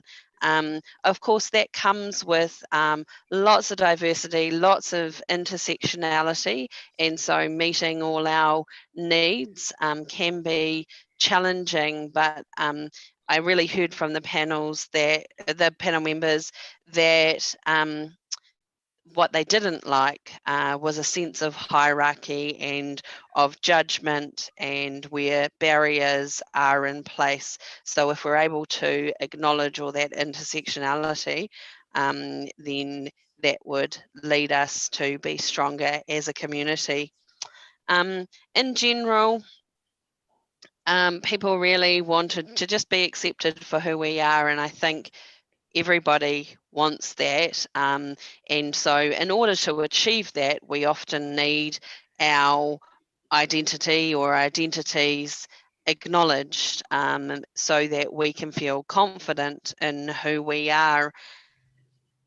Some of the thoughts around what allies could do, I think some words from Abigail, I think it was, were stick up for me, tell others I am capable, make friends with me, include me. And then some other thoughts were look after yourself and really think about your own behaviours, and acknowledge when you might not be in the best position to interact with someone who you perceive to be different to you, and not bring in those judgments and stereotypes. And I guess that really touched on for me too, the fact that as people, and particularly as women, We usually have many things going on in our lives and many roles, and that we all really need to look after ourselves to be strong as women and contributing to the communities that we are part of. But overall, I think that it really came through about just being able to be ourselves, and just be accepted for who we are. We heard various barriers and abuse in a lot of situations. And of course, that's all about the power dynamics that are at play. And we just want to be accepted for who we are as women and as disabled women. So thank you for that. And I will hand over to Christine. Hi, it's Rosie here at the Pacific Women's Watch behind the scenes team. Kia ora, Prudence, thanks for handing over to us. And I first want to say thank you to our amazing Speak Out guests. We are so thankful to hear your stories, and it has really resonated and has captured a lot of us, and we are so grateful to hear your stories. So Paula, Regina, Alison, Kylie, Tamara, and our wonderful group of people, including Abigail and yourself, Prudence. We have a small koha that will be coming in the post. It will either be Speak Out guest Alison. She has written a book, and this book is titled Love God, Love Your Neighbor, and It's Okay to Be Trans. The second book is by Tamara Grant, who put the dis in disabilities. We are really excited that these are books and resources available to everybody, accessible to everybody. And secondly, a quick announcement from my friend Danica here. Hello. We're getting a lot of wonderful engagement on the chat function of the Zoom. Can I please remind everybody, when you are typing into the chat feature, ensure that just above where you are typing, you have ticked the little toggle that says, this message goes to all panelists and all attendees. Most of the messages that have been coming through today so far are only being sent to the panelists. So we need to ensure that it's going to panelists and attendees so that everybody can see the fantastic comments that are coming through. Alternatively, if you are on YouTube, please comment any questions on YouTube as a comment, and we will bring them over and get these answered for you. We will be having some casual conversation during the break where some of these questions will be reshared. Thank you. Over to our wonderful MCs. Hi guys, yes, it's been a delight to listen. So I'm just here to announce that we will have a short break to give everybody a chance to stretch and roll and have a glass of water and a bit to eat. So we will be coming back at 3 p.m. and we are on time so far today. So that's an achievement. Thank you everybody for speaking and everyone for engaging. If there's any questions, please leave them in the chat, as Danica's just pointed out. Sorry, Amy, the break is scheduled to start in 10 minutes. So what we will do now is to share the results from the poll that we did at the beginning of the conference. So just Rosie, Danica, can you guys please finalize and launch the results of the poll so we can have some fun, because there were some interesting questions there. There were some interesting questions. Kia ora, everyone. So I'm going to read them out for everybody, and then our interpreters will be able to share them as well. If anybody has any questions or comments, please leave it in the chat. If you launch the results, it will come up in the screen. You can publish the results and they will come up on the screen. Oh, even better. Yay, nice. We will see them now. Yeah, so well done. So, wow, 93% of people join us from the North Island. Okay. Are you part of the disability community? 70%. So 30% are allies and 70% are part of the disability community. Hand on heart, are you wearing PJs right now? 67% say never. And 10% say 100% yes. So we have 10% of our attendees are on PJs right now. Business on top, PJs on the bottom, 70%. I literally took them off a minute ago, 7%. Amy, do you want to share the fourth question from the poll? Sure, I'm happy to do that. So the question here is, if age is only a state of mind, which category best describes your state of mind right now?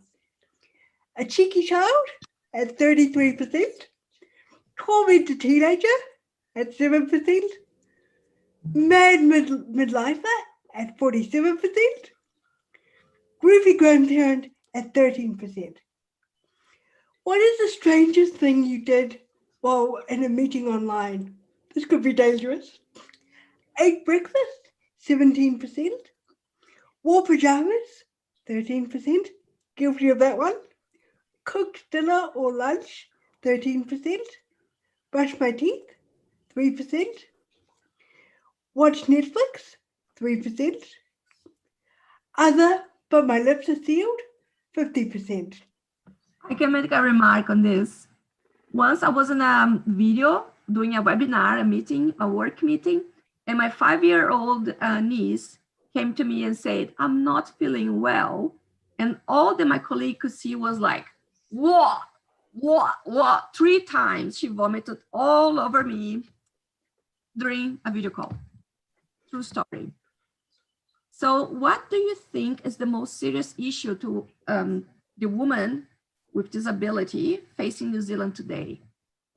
So we have 57% saying social inequality, 3% poverty, 27% domestic violence, access to services, 3%, lack of accessibility standards, 10%. I just want to make a comment based on the information that we gather from the registration form, that 13% of all women without disability that registered to this webinar are survivors either from domestic or sexual violence, 13%. And if we do the same comparison with women with disabilities that register to this webinar, 21% are survivors of domestic violence or sexual violence. So it is, we see that why the reason for this webinar is so important. Amy, back to you if you wanted to carry on with the next question. I will talk about, since you've already talked about the domestic abuse and the survival rates. And we have as our last question, does the lack of accessibility impact on your life? We have yes at 67% and no at 33%. And what I'd like to make a point there is that a lack of accessibility doesn't necessarily just mean you can't get into a building. There are many, many accessible spaces that we are talking about now, particularly in the land of COVID. We're talking about the digital accessibility and our ability here to present this web seminar with so many people from across New Zealand. So accessibility is a multi-dimensional issue. Yeah, I believe that the biggest challenge is to create the ramps in people's heads. So it's the attitude, because that's the point. When you have an accessible attitude, you're gonna do your best to embrace and create all the other kinds of accessibilities that we need, so everybody can participate fully from our society. And as Paula said in the speak out, we need to put our act together, take responsibility.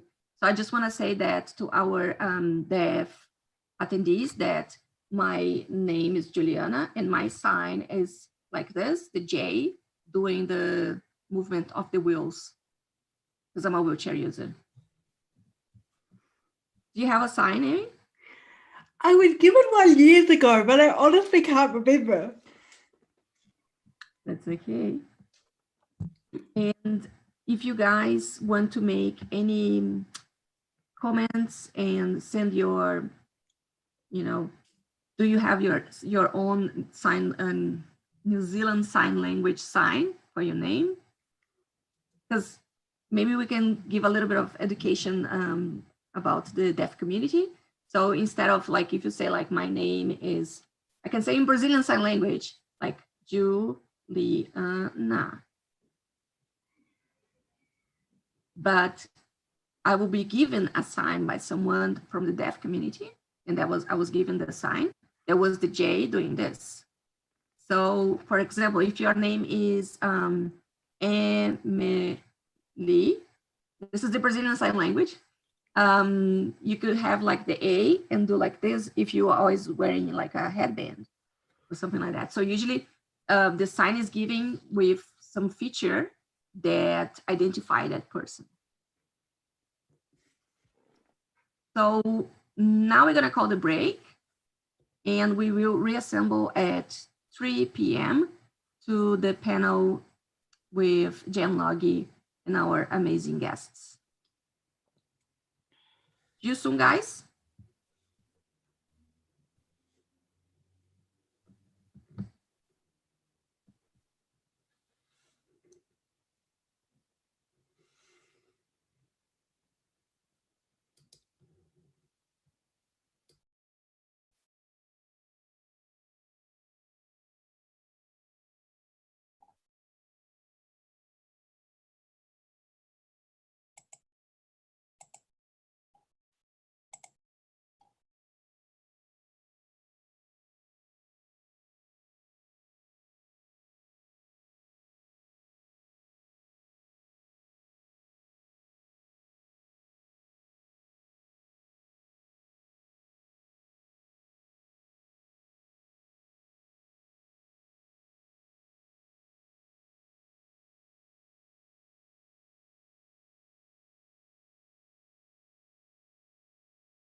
Hello. Hi, Amy. I wish we were together, but we are far away. Martina Bell, are you joining the call from, are you watching the YouTube live streaming? If you are, we sent you a link so you can join the panel. You are the panelist guest number 3, so you should have received an email with the invitation so you can swap, and instead of being watching from YouTube, you need to join the Zoom call. Our amazing people behind the scenes are trying to get hold of you. So, you know, when you are in the supermarket and you lost your toddler, and then you have to go and talk to the manager, and they announce, you know, like for all the supermarket that where is the toddler? So yeah, now we're doing this. Martine, where are you? Can you please just hold? We're just waiting for a sign language interpreter to come back. Oh, here's Kerry. Hi. Can you hear me? Yes. Can you hear me? Yes, Martine, nice to see you. Thank you so much. Oh, good. No, I was, I'm glad you can hear me. Great. We can hear you perfectly. Okay, back to you, Amy, because it's now 1 after 3. Excellent. It's my pleasure to introduce Jan Logie, Green List MP and youth spokesperson for disability issues.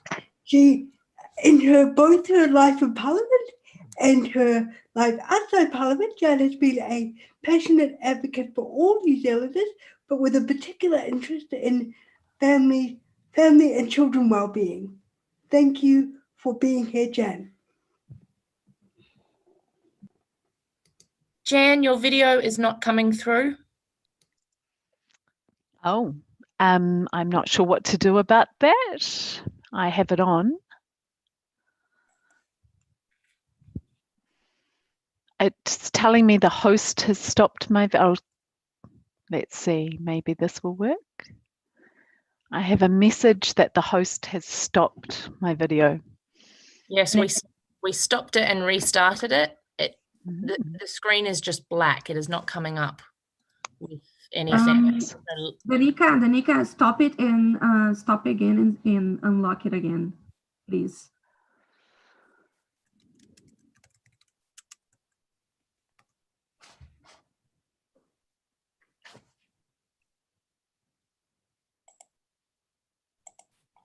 And you should have received a message like a pop-up saying. I did, saying start my video, and I clicked it, but it is still not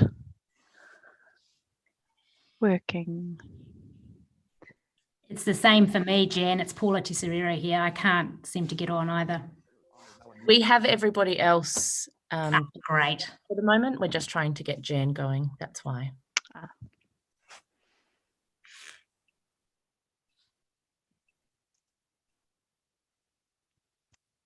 It's giving me an indication as if my video is going, but it's not. We have the indication that your video is going as well, but there's nothing coming through. Which is the first time I've experienced this. Sorry to everyone listening. Shall I leave the call and come back in? Give that a try. Okay, all right. Sorry for everyone. In the meantime, Juliana, would you like to make any further comments just as help us fill in the gap and the transition? Of course, I can tell a few stories. What do you want to talk? Please, audience, if you can, put in the chat box any questions that you want either Amy or I to make a comment on. Feel free. We can talk about accessibility. We can talk about crazy experiences of being in a wheelchair races. Amy, what do you suggest? Oh, there's so many options. Accessibility legislation. I think the most important aspect, apart from what we can be legal or not. Okay. Yeah, so after the third question of the panel, we will have an update from the process that a number of people that are in this conference today are involved with, campaigning for New Zealand to have an accessibility legislation. And actually that was how I ended up meeting Amy, because she was emceeing an event from the Access Alliance. So when we had the chance to, we had to choose someone to be emceeing this event today, I said, Amy, I know, of her really, really witty style. And I think accessibility has so many facets, as we were saying before.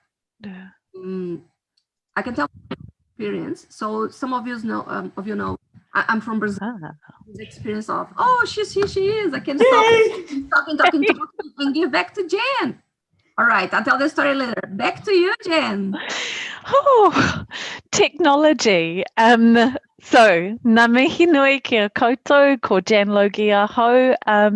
And after that, it's particularly I feel very connected to the privilege of being able to facilitate this panel discussion today, and especially with such wonderful, staunch disabled women leaders. And I'm got to say, for myself, I don't know about you as the audience, I'm so interested to hear what they say, and I'm looking forward to learning a lot from this session.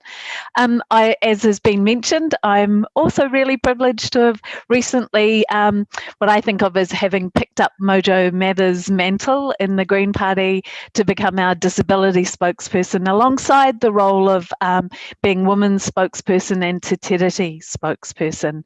And obviously there's a huge amount of overlap between those portfolios that I'm really looking forward to getting into. I think I've been asked to facilitate this experience because of my, or this session, because of my experience over the last 3 years of working within government on trying to progress our response to domestic violence and sexual violence. And I've got to say that this experience has really newly activated me to raise the voices of disabled women, and in the position I'm in now, to be a vocal proponent within Parliament for change. I went into the role of Undersecretary with several goals to transform our response to domestic violence and sexual violence. And one of them, a key one, was to shift from the really ineffective one-size-fits-all response to these forms of violence that were leaving so many women and other people without the protections that our law said they were entitled to. So one of the first things I did in the role was ensure that the family violence legislation clarified that caregivers would be covered by the family violence legislation. And we also added some examples of specific dynamics that are often experienced by people with disabilities into the definitions or into of the legislation. And the point of that was responding in the first place to advocacy from women in your community over many decades. It was really long overdue change, and I want to acknowledge that. And it was to try and explicitly shift our response to family violence so that it would look for and respond to family violence in all of its forms, particularly the forms experienced by people with disabilities. We also added dowry abuse and forced marriage with the same purpose, to make sure that it was meeting the needs of all of our communities. But putting something into law is one thing. Changing the system to implement the law is a whole other thing. And I was really conscious coming into this role that the work I'd done with Mojo, and you can see the poster behind me, was recognising that the opportunities to disclose that the mainstream responses of relying on a call to the police does not work for many disabled women and people, and that we needed to create new pathways for people to be able to disclose and get help. And it was really interesting for me in starting to acknowledging that, but seeing that the public service hadn't done the policy work for us to be able to get the resources to create tailored policy responses. So because of that, we got a small amount of funding for prevention work in marginalised communities, including for disabled people. And the intention from that was to be able to build relationships between our DPOs and the officials who'd be able to work up the case, and also to be able to start that work on planning out how we develop those pathways for people to get help. And I've got to be honest, that's been really slow, and it's been surprising to me how hard it has been to get that moving. I thought it would be a quick, easy solution, but it turns out it wasn't. And I'm not saying this as a criticism of the officials, because there are really well-intentioned people, but it's to me a learning about the difficulties of changing a system that has a strong default that excludes the experience of disabled women. And we saw another example where, when I was presenting at CDOR, and there was a question from CDOR about whether our family violence services were accessible. And the initial response I had from the public service was a response that's saying our services are accessible to all women, which is clearly not true. Our services, mainstream family violence services, have not been resourced and are not, in most cases, accessible. So this showed me that either our public servants, just there's a huge gap in their knowledge that they are not aware of the realities on the ground, or their default was to protect the system and not the people and our public.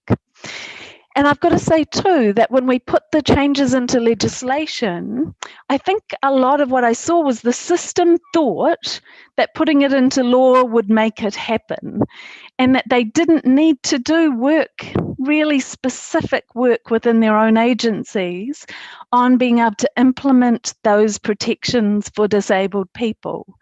And I've seen that where I've asked about those changes and what protections we are seeing for people with disability because of the changes to the Family Violence Act.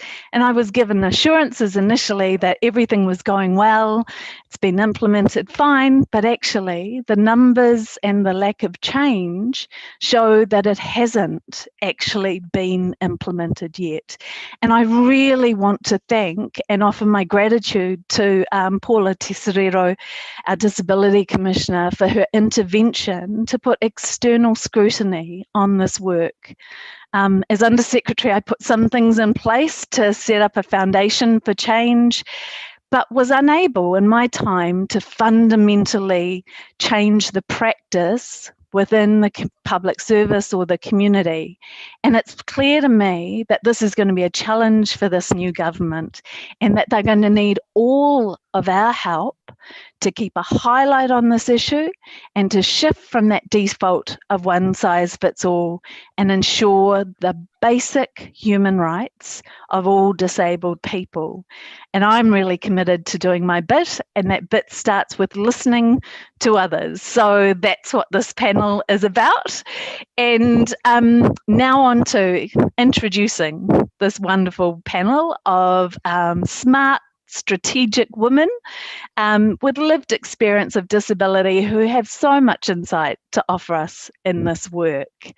And I'm going to introduce them all now in one group, and then we'll just hand over to them between the questions. And I'll keep the introduction short and point you to the wonderful resource that came out with the conference for more details of the huge amount of work they've done for all of our communities.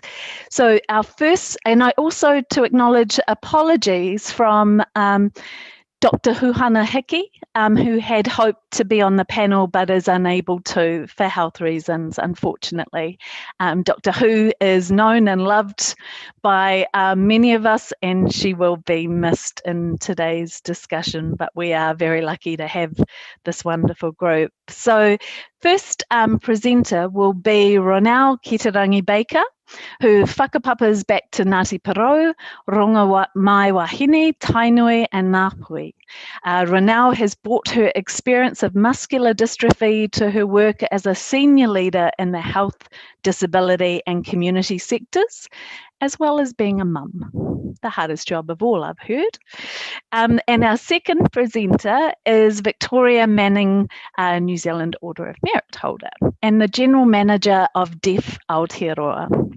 Her many years of leadership, she's had many years of leadership in the deaf and disability communities, and her intersectionalities include being a deaf and disabled woman, a mother of a disabled child, and experience of mental distress and being a cancer survivor. The next speaker will be Martine Abel-Williamson, QSM, and she's held numerous governance and other leadership roles in the disability area, including for the World Blind Union. She's the Auckland Kaituitui for DPA and sits on the ACC Sexual Violence Prevention Advisory Board and Family Violence and Sexual Violence Pandemic Working Group. So thanks for that work. And our last presenter is the New Zealand Disability Rights Commissioner, Paula Tesserero. Her role is, and I've been a great admirer of it, to protect and promote the rights of disabled New Zealanders. She's also fabulously a Paralympian cycling gold medalist and the chef de mission for New Zealand Paralympic team, hopefully heading to Tokyo, a former lawyer and very senior public servant. So an amazing, amazing group of women. Just to acknowledge that similarly to the last session, the time frame for responses is really short, and I know they hold a lot of knowledge, so we may see this session as a taster and provoker of thinking rather than the complete answer to everything. The team will let all the speakers know when they have 30 seconds left. And if you're still going after that, I will reluctantly ask you to finish your sentence when that time is up.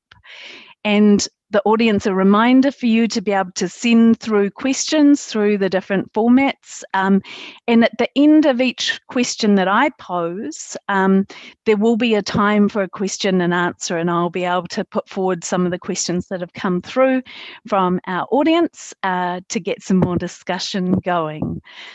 So, all of that said, the first question to start our discussion today starts with Ronald first, is what do you think we need to create a level playing field between all women?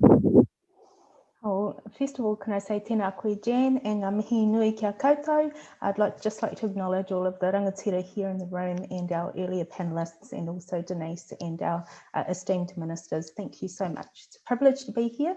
Acknowledge my colleague and whanaunga, Dr. Huhana Hiki. I think I was a bit of a ring-in for her, and I'm not going to do her justice, but yeah, I do hope to do her proud anyway. Kia ora, it's lovely to be here. Now, I guess for me, creating a level playing field for all women is about recognising multidimensional worldviews around what it means to be a woman, what it means to be disabled, what it means to be a disabled woman. And Abigail said it very eloquently in the first panel. You know, she wants to be viewed as a woman first and a woman with a disability second. So good on you, Abigail. I can tautoko and relate to that. I guess for me, I'd like to say that you know, Huhana's done a lot of research on the concept of whānau haua, and I guess the first thing I would say is that disability is not a Māori construct, and social roles in Te Ao Māori and our whānau-based approach is really, you know, what grounds me. Upholding the mana of my whakapapa is the compass through which I make my decisions, and in my life, although I have a progressive disability, I'm losing function, ability, independence all of the time. The things that actually ground me are my social roles as a daughter, a sister, mother, auntie, niece, cousin, and also a wife.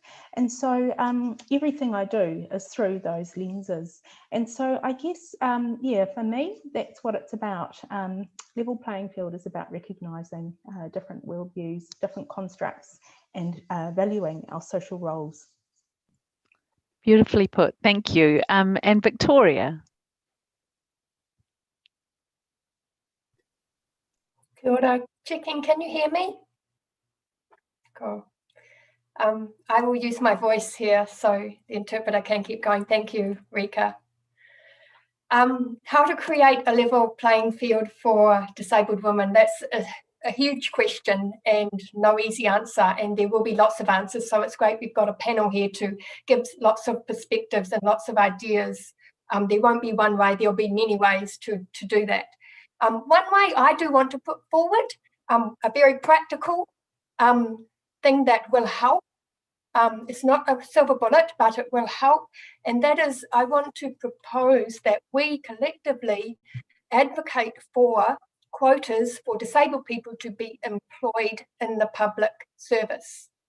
And you might know that there is some groundswell of people trying to get quotas for women to be on boards. We can do that in the government space. Jan, you said at the beginning in your introduction, the public service as a machine is huge. It has a huge impact on all the systems that are functioning in New Zealand society. And we know those systems discriminate and create barriers for us.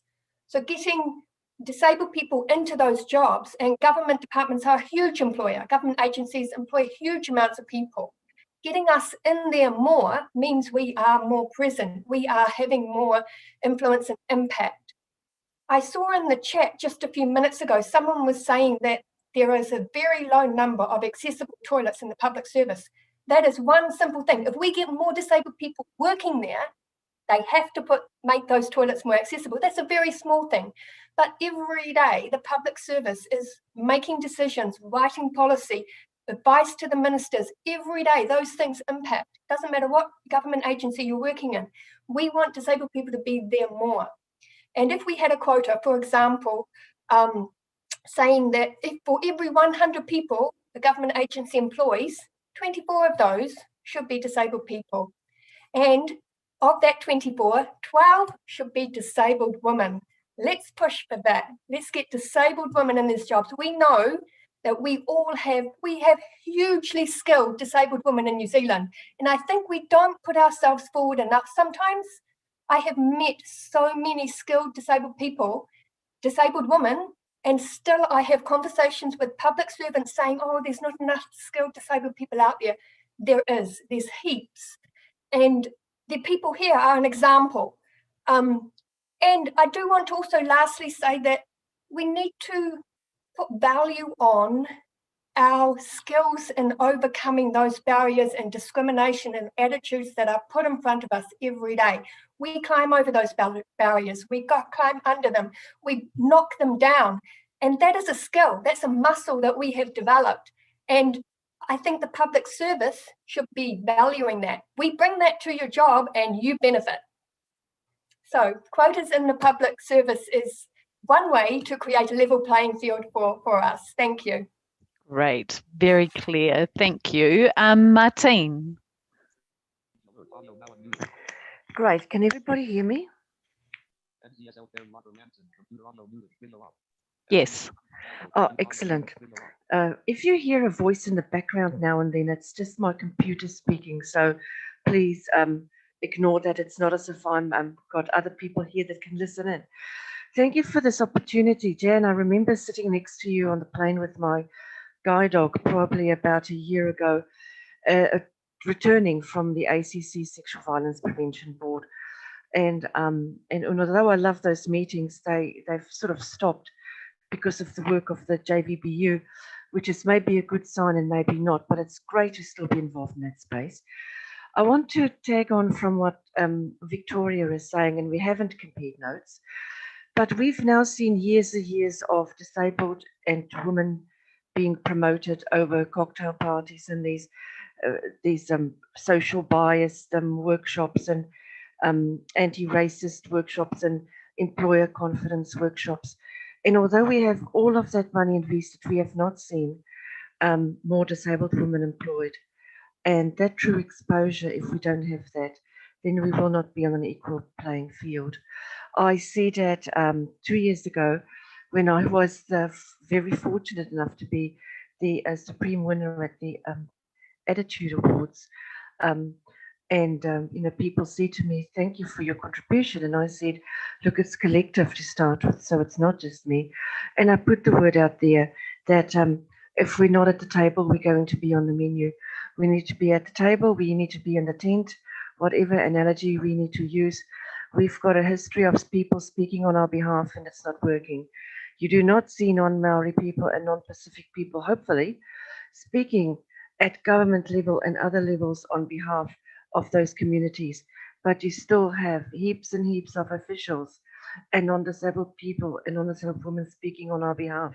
Very well-meaning people, but without us being there. So that is really what I want to see. If we're not around to literally be involved, then we cannot be involved and there is no equity. Because let's face it, democracy might bring equality, but it does not bring equity. Thank you.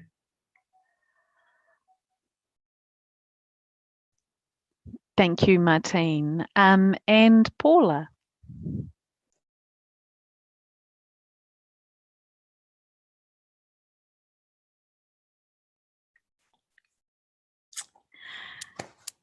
Inga mana, inga reo, raurangatira mā, tēnā koutou katoa.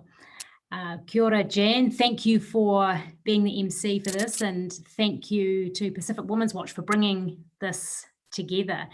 Jan, thank you for your acknowledgement of the report that I wrote for government, and also want to acknowledge Minister Cipolloni's reference of that report earlier today.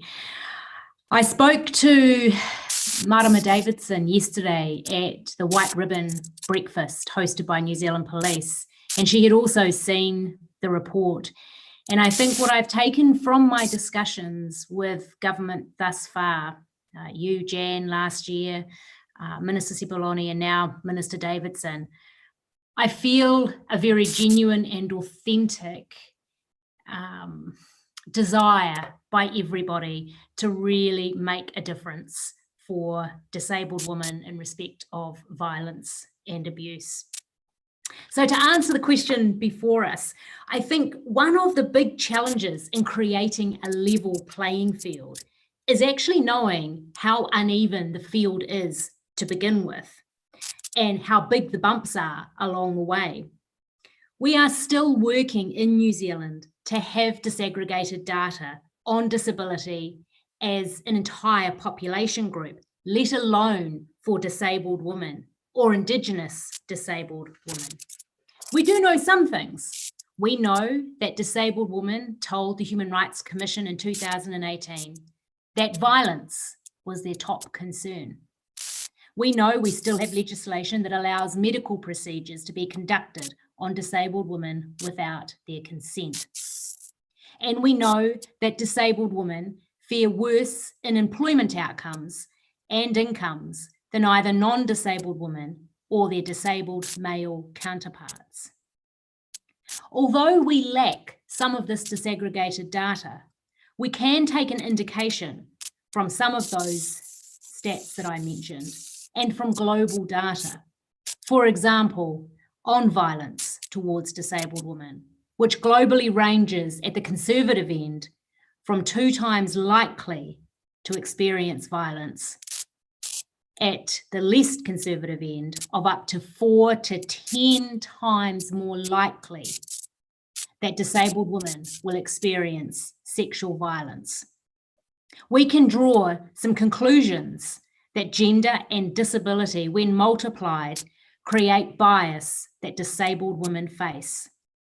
So a solution that we need to look at is ensuring that data can be disaggregated by gender and by disability. And another solution would be to ensure that we specifically seek the voice and experiences of disabled women through resourcing a women's DPO if that's what disabled women want. And we'll talk more about that later. We need to ensure that we include a gender lens in women's rights and a disability lens as well. And can I finally say, I spoke earlier this week on a podcast around representation in Parliament.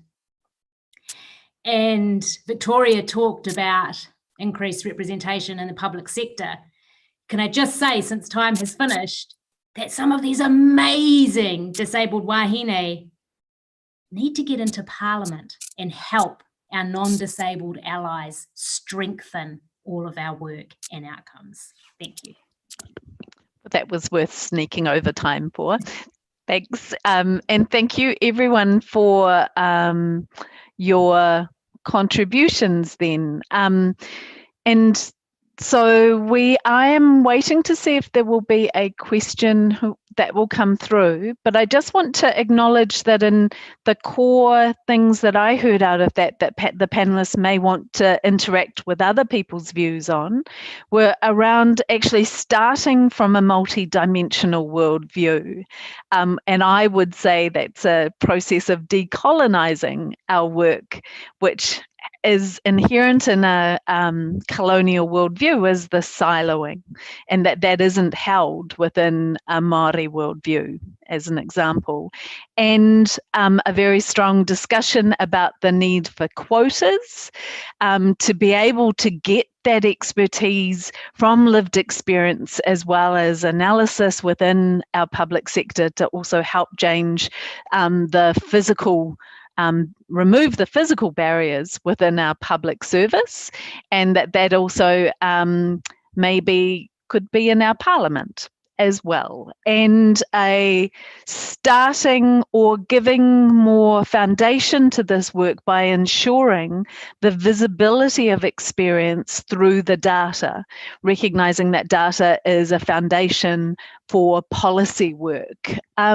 So I'm not seeing specific questions for the panelists yet, so I wonder if I'll just go back then to Ronald to see if you'd like to respond to expand on your own contribution or respond to somebody else's.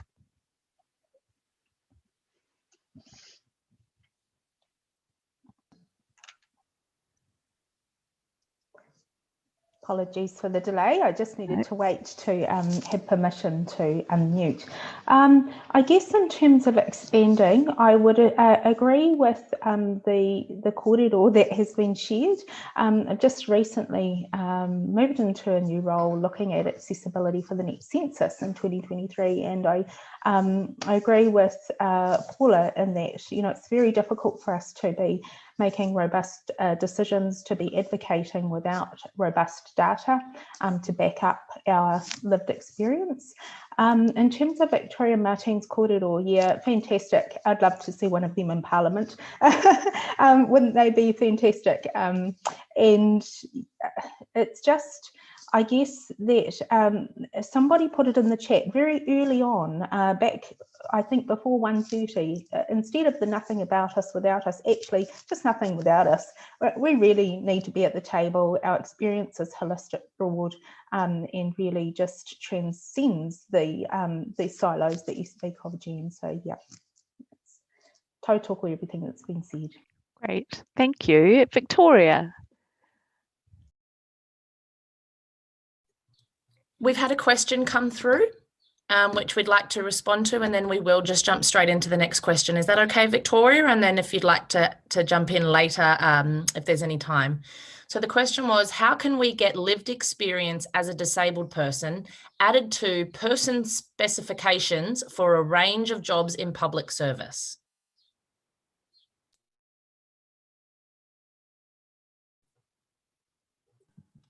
Any of the panelists can respond to the question. Victoria. Victoria speaking. I have done some thinking about that, and some of you who know me well, I do not like or use the term lived experience because it is almost like a euphemism. Lived experience of what? I have lived experience of being a woman. I have lived experience of being disabled. The term lived is past tense. He lived a good life. I am living, I'm very much alive, and I carry all my experiences with me all the time. If you're talking about disabled people, say disabled people. If you're talking about whānau, say disabled people and whānau. But it isn't, the question was, how do we get it in the person's specifications of jobs? And again, I'd like to suggest that we don't try and put a label or a measure on us as disabled, or how do we measure disability? It's a difficult one. How do we put merit on disability? But maybe it's not trying to measure something new. Maybe it's just recognizing that we have some skills more than other people, such as I said, overcoming the barriers and attitudes and discrimination we face every day. It's almost like we develop these skills in huge amounts, more than other people do. We just want those skills to be valued to the same extent that time management is. We want resilience and persistence and being adaptable. We want those skills to be recognised along with everything else in the person's specifications. Thank you, Victoria. And I can see in terms of some of the responses, as well as yours, Victoria, the complexity in this idea and getting this change. And just to say, I never think that's a bad thing. I think that shows the richness of an idea. So the second question is, the government is progressing a new legislative framework to improve accessibility over time, and they are wanting to introduce this by the end of next year. What do you think are the top priorities to include for disabled women? And how do you feel this law will support disabled women's needs? And I'm going to start this time with Martine. Sorry. Thank you very much. I think that's a great, very timely question, and two ideas that I've had around that. One is, before we get to what the legislation should include, disabled women should be involved when that is discussed. We do not want to write 10 submissions to someone in an ivory tower who's going to develop the legislation. So my point is, there are some very skilled legislative developers out there. Of course they should be there, because some of us wouldn't know the wording, etc., jargon to use.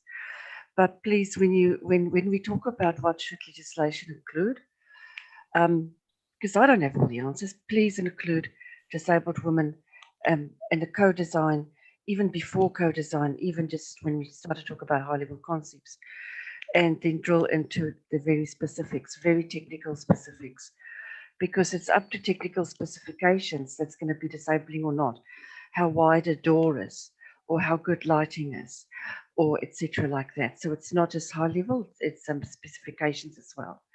And if I can add one thing that should be in legislation, it is definitely around actually mentioning disabled women in quota systems. I hate mentioning and highlighting people, but until there's a natural inclusion philosophy, we need to be mentioned, and then hopefully at some stage that need to be mentioned will go away. Thank you very much. Thank you, Martine. Paula.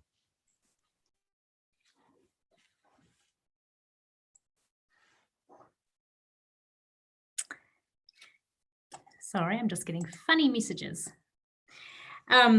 Thanks, Jen. So, look, I think the legislation is a really positive step forward. One of the things I really like about the narrative around this proposed framework is that it is really couched in the social model of disability. It's really looking at what are the barriers that exist and how can we break those down. And actually that will benefit a wide range of New Zealanders. So I like that social model concept that's so important to us that the proposed framework is grounded in. In of itself, it won't realise equality for disabled women unless, for example, the development of the legislation demonstrates a really authentic, honourable Crown Māori relationship. The needs of wahine Māori won't fully be realised.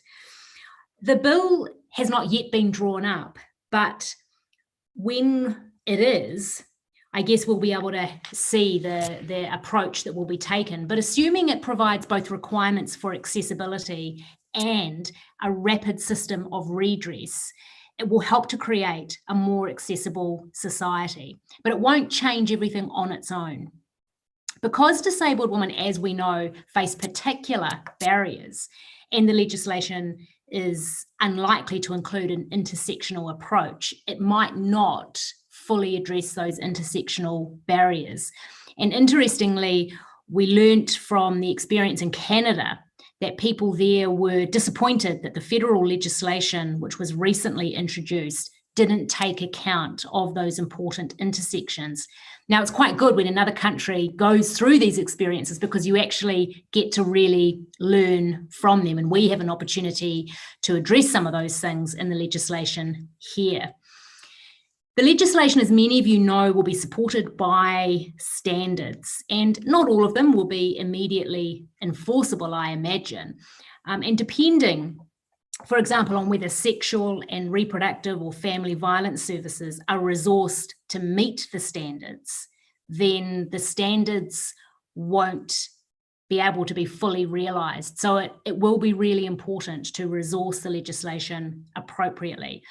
We also know that legislation very rarely on its own achieves the full outcomes we're trying to seek. We need to also change behaviours and attitudes and discriminatory practices. And with all of those, hopefully we'll make a difference. Thank you. Bye-bye. Thank you. Ronald, now. Pass to you.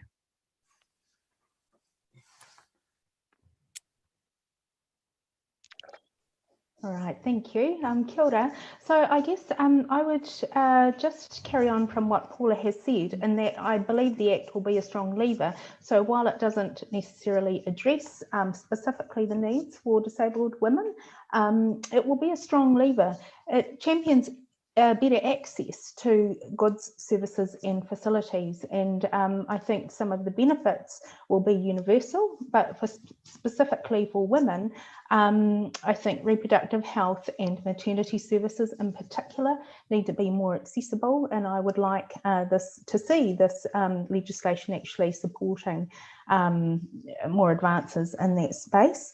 You know, women on this conference today who are wheelchair users or experience some type of impairment will find that you know, getting a smear is really difficult. How hard is it to find a medical centre with an electric lift high-low bed so you can just get a jolly smear, let alone an affordable one? So there are a lot of things that can be enabled, I think, through having this Act in place. And in terms of my parenting journeys, sort of more recreational spaces, schools, things that as a disabled parent that I could access easily with my child would have been really welcomed. So again, this will be a strong lever for more inclusive spaces. You think about intergenerational families, if we have our older grandparents with us and we have people with access needs in our whānau, I just want to see much more opportunity for advancing inclusive spaces across the board through this Act. Thank you. And now Victoria. Kia ora. I'm just wanting to support everyone has said so far, and absolutely all those points are really important. And if I can just expand on Martine's point, I think a really important thing that we need to try and get right here is to make sure that the voice of disabled women is in from the start. The first discussions right through to the end and the ongoing monitoring. So we need to make sure that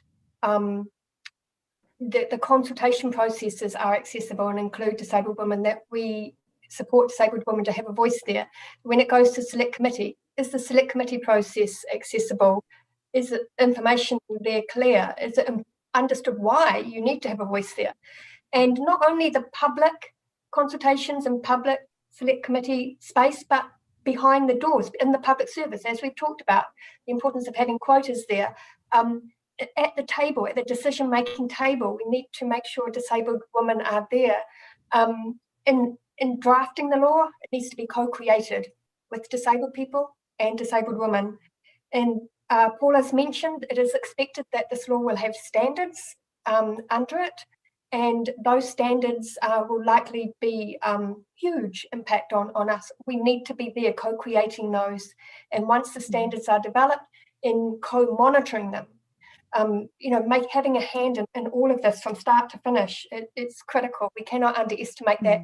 And there's a lot of room for improvement there. So, and this is where we can collectively make a difference. We can get in there. Thank you. Great. Thank you, Victoria. I waiting for a specific question for any panelists. But in the meantime, maybe I'd ask the panelists about any good examples or what you think is needed to be able to have good code design. Because I hear this phrase used quite often, and it's part of the public service practice, but I hear different views on when it's good and when it's not. So maybe I'll just actually go to Martine, maybe. A good example for me is when the first lockdown started of COVID-19. So immediately our whole world was changed, and if people just sat back and waited for someone else to do something, we would have still waiting.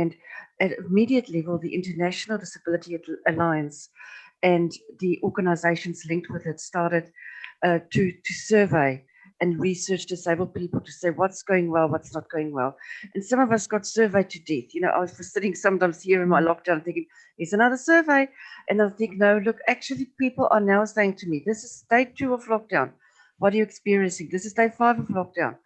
Because we now need to be prepared for emergencies. Emergencies is not just out there in the Pacific or wherever, it's on our own doorstep. And I think that to me was a great example where something's happening that no one foresaw. And then you immediately start to say to people who might be affected, and have good examples too, because let's face it, some things went very well in COVID lockdown. There's now less angst around working flexibly away from an office. You don't have to be chained to your desk from 8 to 5. People do believe that we can be constructively working away from the office, etc., etc. People develop their resilience. So let's look at some of the positives too. So that is my example of capturing negative and positive at a very immediate and a very high level, and that's what the International Disability Alliance and some of its affiliate organizations do. So we've got great documents now on what has been experienced by disabled people from day 1. Thank you. Great, thank you for that. And we've got some written questions that have come in. So how does the New Zealand Parliament deal with disabled issues? And I wonder if Paula would like to have a go at answering that.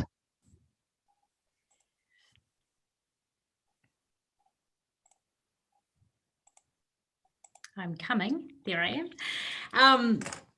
Thanks, Jan. That's a really big and a really important question. And I think one of the interesting things is our Parliament, which is a House of Representatives, at least as far as I know, has one disabled member of Parliament who is openly, publicly identifies as being disabled. Of course, that's not to say that there might not be some other members of Parliament, but at least publicly, we understand that there is one. And so I think that representation in Parliament, as I said before, is actually really critical around role modelling for the rest of the disability community, around that authenticity and that experience that we as disabled people can bring to the very, very start of that policy development and having those discussions. And there have been many times where I have observed some key legislation going through, and I've sat in the chamber sort of at the top in that gallery looking down and really hitting home how important it is at the very start of where some of these ideas are debated, for disabled people to be there and for the public to see disabled people in that very authentic way and see ourselves reflected. And that's, of course, not to diminish the work of any member of parliament or any political party. But I think outside of that, there's all of the processes before you even get to parliament. And I think Victoria touched earlier on the importance of having disabled people in the public service. It also is about members of parliament and ministers feeling confident that they are getting advice where their officials have co-designed and really collaborated with the community. So I think, those are just a few things. I could probably spend all afternoon talking about that, but those are just a couple of thoughts, Jan. Thank you.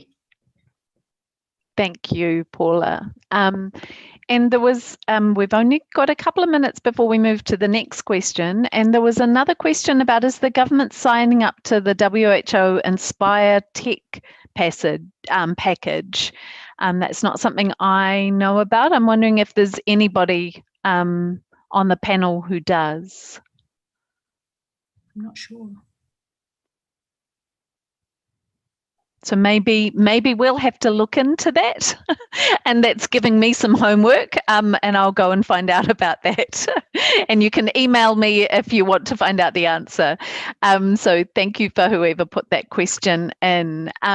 So now we'll move on to the next question, which is, why do disabled women need both the Convention on the Rights for People with Disabilities and the Convention for Elimination of Discrimination against Women? And I will go to Ronald.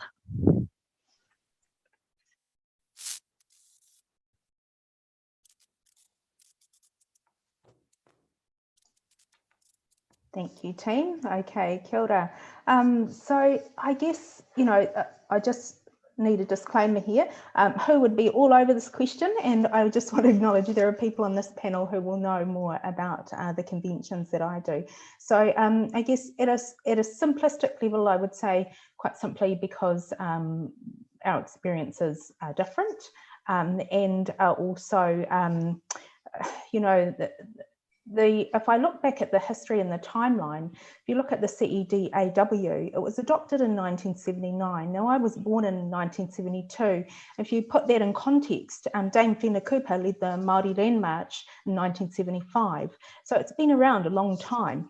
The Māori Women's Welfare League was founded in 1951. So shout out to them. They predated any of these conventions. So the CRPD was adopted in 2006, so it's relatively new. So we can see that the CEDAW came first, had quite a long history and track record before the rights of disabled people started to be, I guess, really advanced, and that we started to have our voice more front and centre in policy development and in supporting our rights to live, I guess, a life free from discrimination. So I guess there are clearly crossovers. The principles of respect, equality, and the right to live free from discrimination are consistent. But yeah, looks like we've come a long way. We've still got a long way to go. Kia ora. Thank you. Martine.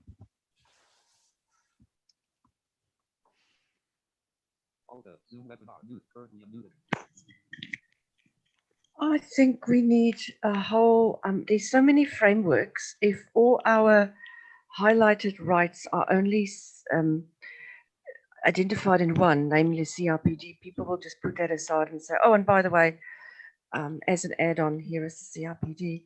So we actually link all the frameworks, which is the Sustainable Development Goals, CEDAW, it could be the universal periodic reviews that countries do, and also the socio-economic reviews. So I think link them all. Whenever we report back on a specific framework, we link in all the others so that we don't have an alone standing disability tool that we beat people around with, but a really integrated approach. Thank you.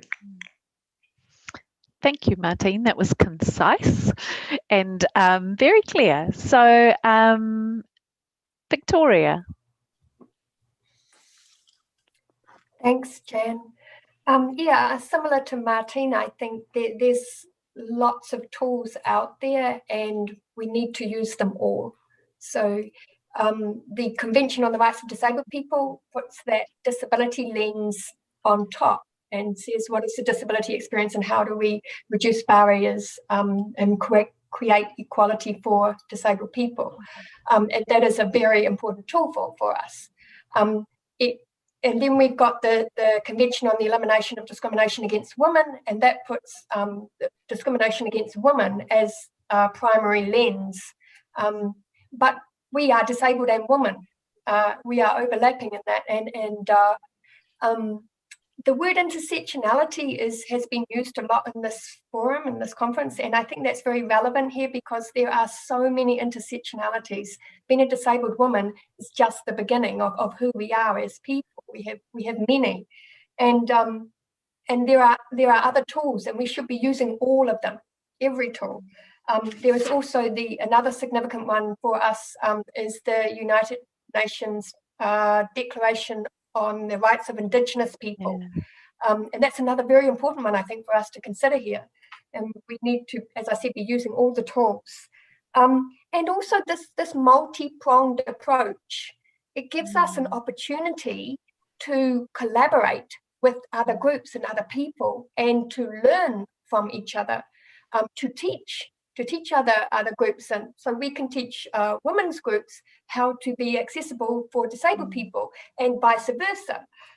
So there's huge teaching and learning opportunities and sharing our experiences, because what we find is that as marginalized minority groups, our experiences are very similar, and we can gain a lot of strength by pooling that resource and working together so that we're all creating a more equitable world, not just for disabled women, but for everyone. Beautiful. Yeah, thank you. Thank you. And Paula.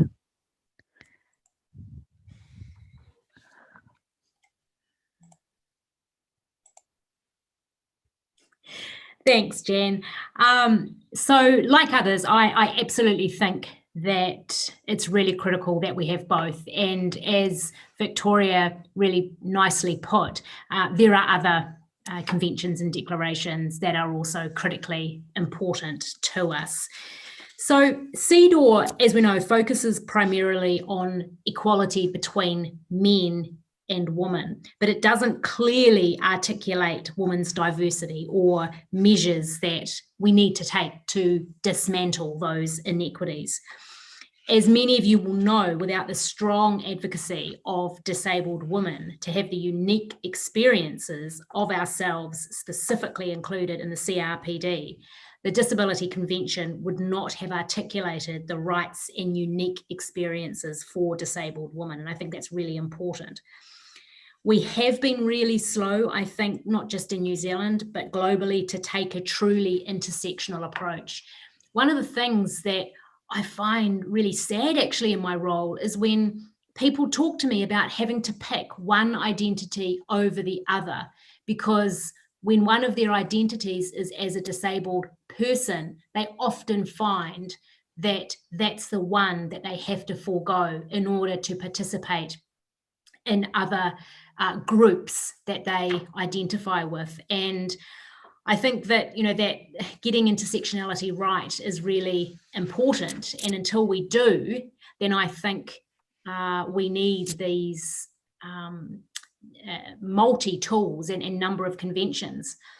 I think, we can use both the CRPD and CEDAW in support of each other. So CEDAW has, as Ronald, you mentioned, has a much longer history. So we can draw from some of the thinking and the jurisprudence arising from that. And, we can take that analysis and apply it to the Disability Convention work. We often talk about leaving no one behind. And I think we really do need both of these treaties if we aren't to leave disabled women in all of our diversity behind. Kia ora, thank you. And just to respond in terms of some of the points that I heard in that around, and it strikes me as if the goal is for everybody to be free and respected, then it is dealing with the whole and recognizing the strength in all of our differences, and which is that point about not fitting in pigeonholes, being able to use an identity as a source of power, but not being restricted by it. And I really I love that point around the opportunity to learn and teach across groups. And in terms of just waiting for another question, just to acknowledge that there was a response about the WHO Inspire technical package. If for those others like me who may not have known what that was, apparently draws together policies together and utilizes the good from all plus using the data that we've collected and that we're lacking that glue to bring people together. So that sounds like a really interesting tool to explore. And it's not technology, so it's okay. I wasn't kind of, I'll leave that there. So I'm waiting for Jen. Yes, thanks, Juliana. As MC, Amy, also if you want, we also can make our remarks on right. Amazing panel. You all are amazing women. Powerful stories, really representing very well. And, you know, I've been thinking about this, you know, we need representation. So as a group of disabled women, we should be working together to get someone there, you know? And I think with oppression, it will never be the oppressor saying, oh, okay, all right, we're gonna stop enslaving you guys, you know? Or for the women when they started to vote, okay, the boys say, okay, women, you now can vote. No, the minorities, they organize themselves and they fight for it. And as Victoria put very, very well, if you have a disability, I bet you are really resilient because it's an everyday exercise. It's an everyday exercise. And I think I can talk I can talk about it because until I was 19 years old, I had no disability. And then at 19, I had an inflammation of my spinal cord and became a person with disability. So I know crystal clear the difference between being, you know, those two different intersectionalities. And you are the same person. I'm the same person. Why now, from the day one that I sit in that chair, I lost so many rights that I took for granted. So I have crystal clear in my head that we need to organize ourselves and we need to choose, okay, so who do we want in the parliament in the next election? Do we want Victoria? Do we want Paula? Who do we want? And we need to claim it, you know? It won't happen and say, oh, guys, come here, help us to design the accessibility legislation. No, we need to say enough is enough and do something like the Crip Camp. I don't know, just thinking out loud, girls, let's organize something, you know, do like a protest and go to the beehive and get this thing happening. And I think there's also merit in looking at smaller levels of government too, getting grassroots representation in local government and some of the very local initiatives that look at the differences in our different communities. Yeah, and with regards to the CDAW and the CRPD, you have, you cannot talk about discrimination when you talk about disability. Lack of accessibility is discrimination, you know, because there is a job offer, there's a job offer there, and everybody can apply. Oh, but there is stairs to access that building to work for that job. So you're pretty much discriminating all the people that cannot, you know, go through stairs to apply for that job, and that is discrimination, right? Just I was just going to go back to the point around the taking over of Parliament in a good sense, and getting representation in Parliament. That historically, and I guess this is the problem with not having good intersectional work having happened earlier, that there was a women's electoral lobby in Aotearoa where women came together and supported each other to learn about the political system and to, in effect, train to be able to get themselves in a place to run for Parliament. And it provided organisational support for those women, sometimes in really practical terms, in terms of childcare and provision of money and buying of fancy clothes. And I think there absolutely could be value for people considering that from disabled women's group. We have a comment here from Joe Bond in the chat. Credit with my idea, Juliana. Where credit is due. All credit to Joe. It's called Treating People with Respect. Always, always. Sorry, I haven't seen your comment before. I think you can get back to the next question, Jen. And okay, great. And this is the last question for the panel. And I too just want to take the second to, again, in advance of the last question, really acknowledge the expertise. These are women who have been dealing with the system and thinking about how we break through to create that inclusive society for a long time.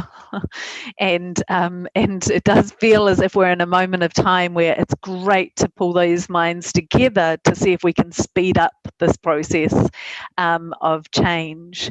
So the last question is, the UN committee asked New Zealand government to do an interim report on 4 points, including implementing the Family Violence Act and to do something about the abuse between disabled women and carers. And I spoke a bit about this, but I'd be really interested to hear from the panelists on your ideas about where we're at and what we need to do to progress this work. And I will start with, I'll go back to the original program of Ronald.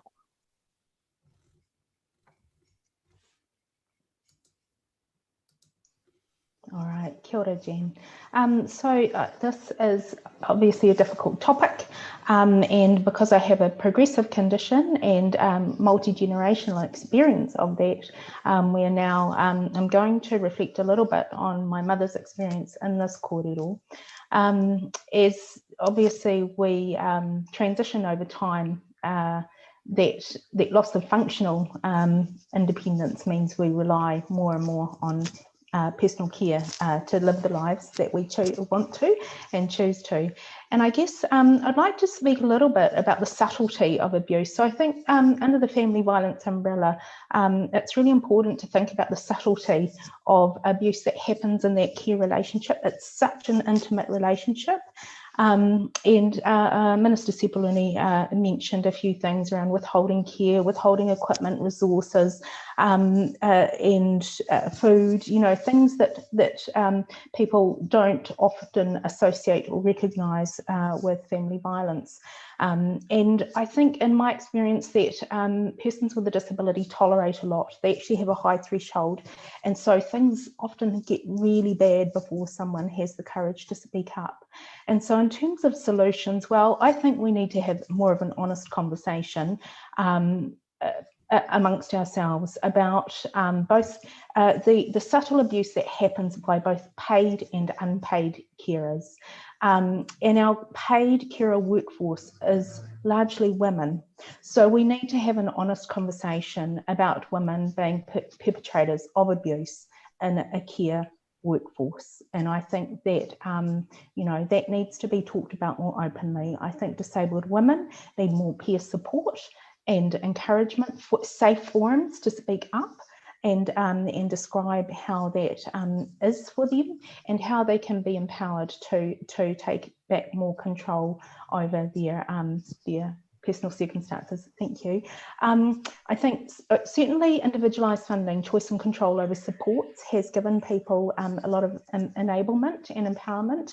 And this is where I would just reflect on my mum's experience. When she was living at home alone as a full-time power chair user, she never experienced abuse in a care relationship. When she moved into rest home level care at the age of 71, because she had bilateral hip fractures, she experienced rough handling and very subtle abusive care from paid staff. And so, you know, the critical thing in there is leadership, organisational culture, institutionalisation, but ultimately she didn't have choice and control over who was supporting her in a very vulnerable state. And if I go back to something Victoria said earlier about people leading and managing, you know, actually this is part of our call to leadership. We should be doing more than monitoring, actually, not only in the public sector, but in the private sector, in the care sector. We can be leading and managing these services, changing the culture from the top down, inside out. Kia ora, thank you for that very thoughtful response. Next, I'll go to Victoria. Thank you, Jan. I have a policy background and been a bit of a policy geek. I did a little bit of research on this question. And there are some quite practical and easy things that the government could do here to make a significant difference. And so part of this work program includes the development of a national strategy for the prevention of family and sexual violence. That national strategy needs to be co-created with disabled women there co-creating it. We have heard from Ronald in just 2 minutes, a wealth of knowledge there. People like Ronald need to be co-creating this strategy. Another thing in this piece of work is increasing the funding to family and sexual violence services. And we know as disabled women that services are a significant barrier to us often, and a significant thing that can make a big difference, that can enable us in many ways. So we need disabled women there giving advice on how to make sure that all of those services are accessible to all disabled women. And also considering the conversations around potentially developing more specialised services that are just for disabled women, that are built from the bottom up with a disability cultural focus. There is absolutely merit in having those conversations and those services as well. And then disabled people or disabled women have the choice to go to a mainstream service or a specialised service. Another thing in this piece of work is data, and we've heard already that data is so critically important, and Paula has talked in detail about that. But again, it's making sure that disabled women are in there in terms of creating that data. What are the data questions they're going to ask, and the data analysis? So thrilled that Ronald's got this new job at Stats New Zealand. He's going to lead the way there. And the questions need to not only ask about what your disability is, so we can track that, but also support needs. Because as we know, some women do not want to label themselves as disabled, even though we might think they have a disability, and that's absolutely fine. So if we focus on what are your support needs and then make sure they are in place, then that's important data to collect as well. And the last thing is, it's a little bit of a sidestep here, but we do know there's a lot going on in the disability system, a lot of potential changes happening with the Enabling Good Lives system transformation, the Health and Disability Review that recently came out. There's a lot going on in that space too that can impact on the services that disabled women access. And again, disabled women need to be there co-creating and all the monitoring, co-monitoring from start and through it all. Thank you.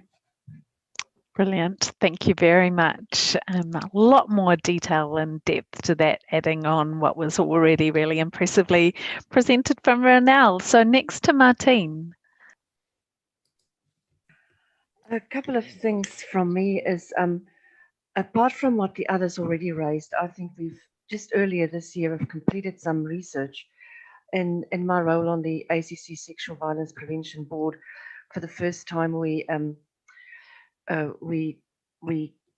contracted Sapere, and they did some research into sexual violence prevention at a New Zealand level, because we keep on seeing the stats. There's a lot of international research. We've now published that report. It's not perfect, but you have to look at the scope. So I think the more research we do, the more we can strengthen our evidence and our segregated data. So just wanted to say to people that as we speak, some of us are really pushing for more visibility and promotion out there. So yes, the continuation of that. Secondly, when I want to thank Jen Loki for promoting, and Paula Tesserero for minimal payment for some of us linking with the JVBU. In the first week of lockdown, a pandemic, a sexual violence prevention group got started that met every week. I was asked by the DPO Coalition to be on it, and I'm still on it. And as of March, it is still free. I was told by Ministry of Justice and MSD that they'll pay for their officials, but not for disabled people being put forward. I do it because my passion is in it. I wanted actually a friend of mine who are experiencing abuse to do it, and I knew that she wouldn't have the time and the energy because of the abuse she went through during COVID. Her carer basically said to her during shopping, the longer we spend time together, the more I can get exposed to COVID. I don't know why you want to buy cosmetics over this time. She wanted a specific brand of sanitary details, and the patience wasn't there for her to find it. That sounds very subtle, but that is really an abusive situation and a key situation. And I wanted her to do this work that I'm doing now or help out. But I would have felt so bad to ask her to do it for free. So my example is, yes, it's happening all the time. And please, when you do contract people, especially if it's experienced people in abuse, and we had some awesome deep sharing today, which I'm very thankful of, which I can't say how much I appreciate. Then I want to say, please contribute to those people's quality of life. And just on a last point, do note that every time you who are sharing your experiences do share it, it finds a place in my heart, and I won't just abuse that information, but it will spur me on to do more in this area. So thank you very much.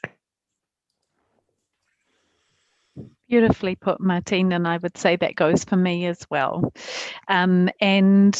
Lastly, to Paula.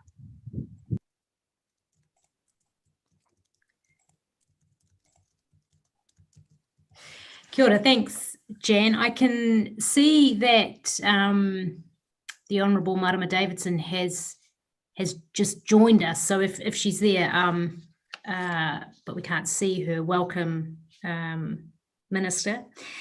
I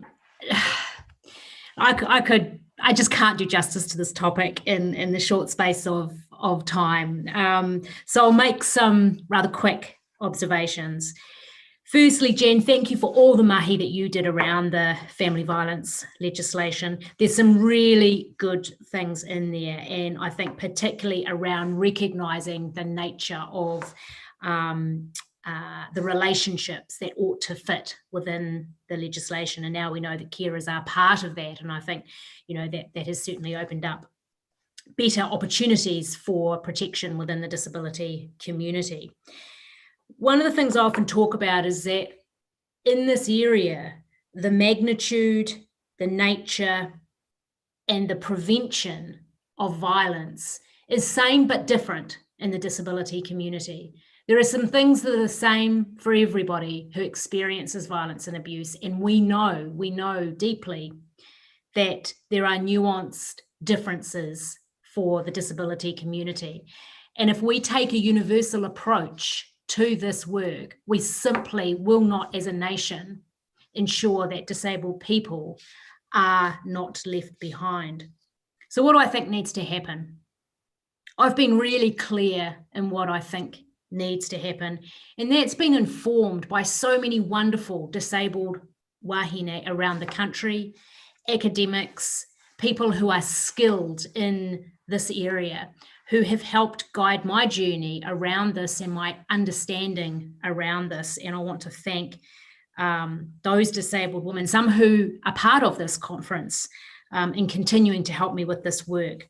Firstly, Victoria touched on it. Absolutely, there has to be the full engagement of disabled people. And let's not forget our disabled men also, because we know that they experience greater levels of violence than non-disabled men. I'm really pleased that we have now a group of some amazing disabled people around the country who we've been able to facilitate greater work with the joint venture on family and sexual violence. I think there needs to be comprehensive disability sensitive training for everyone, police, family violence, health and disability services, around rights and responsibilities connected to the current system, so that their practices are inclusive and they understand the unique risks and the ways in which abuse manifests itself. We must, and I've talked about this, we absolutely have to improve our data and evidence. We most certainly, I believe, need specialist services. And our mainstream services, I'll touch very briefly on the need, the critical need for our mainstream services to be resourced, to be accessible.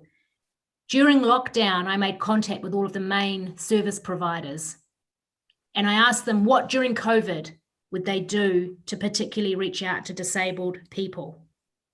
And the response I got from one of the main service providers was, Paula, I cannot and I will not pretend that our services have ever or will ever cater to the needs of disabled women. That is utterly unacceptable for New Zealand. I don't blame that service provider. I think all our service providers need to feel they are resourced and they have the level of understanding and the workforce development and knowledge in this area. And finally, not finally, second to being final, we absolutely need to have a comprehensive, integrated safeguarding framework. Finally, I think attitudes towards disability, towards disabled people, is something that we also need to have a national conversation about, because across every domain, violence and abuse being one of them, if we can start to change attitudes, then I think we can also make a difference. So thank you, Jan. Thank you to wonderful colleagues in the disability community who just continue to challenge and inspire me to do a great job, or as best a job as I can. So thank you. Thank you. And I will thank you again for your intervention, which went beyond just the report, actually. It is all the work around the consultation and bringing community together and raising that to a political level, as well as the very regular and continued conversations with our public service. Without it, I don't think I wouldn't have the same confidence that we'll be able to achieve the change that we need to. And it is about all of us being able to come together to be part of these solutions. So thanks so much. That was just like, there was so much detailed information in those 4 answers coming from a range of perspectives that I hope everyone really values as much as I do. Just want to pick up, there was a question that came through from the list for the panelists of what do you think why do you think coercion and control was added to the Family Violence Act, and how do you think it will help disabled women and their support staff in their home? So I'll leave that to anybody who would like to jump up to answer that.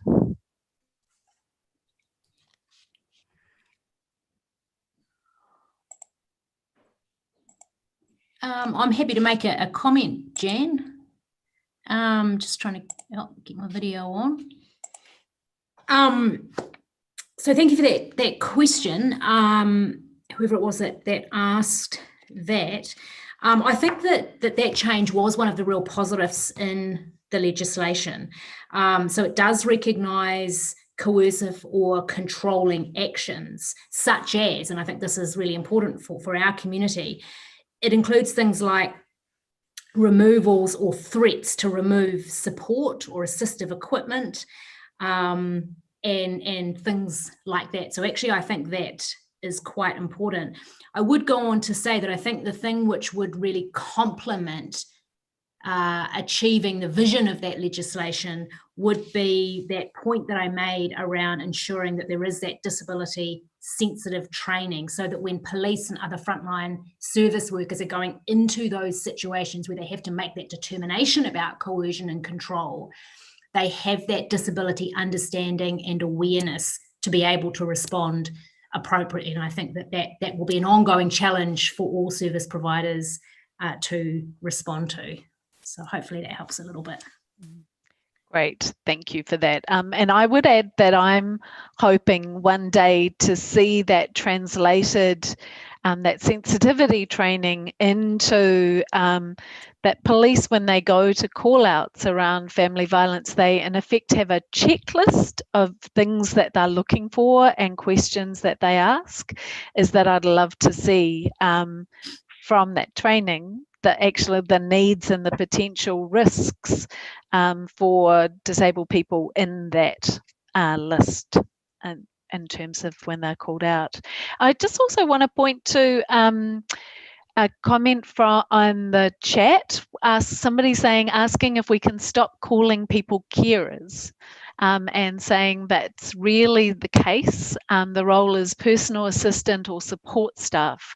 Even family paid in that role, it becomes a role of paid assistant amongst roles of parents, friend, etc.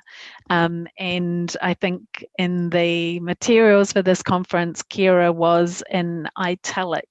That is the language in the legislation, because that was, I think, the legal term at the time, and that was the kind of the fight that had been developed for that. But I do want to recognise that point, particularly when people are experiencing abuse, that is clearly not care. So thanks for raising that. I just wonder now, before we wind up, whether any of the panelists would like to make a very short intervention, maybe one or two sentences to sum up your key takeaway you would like people to leave with from this whole discussion, starting with Ronald.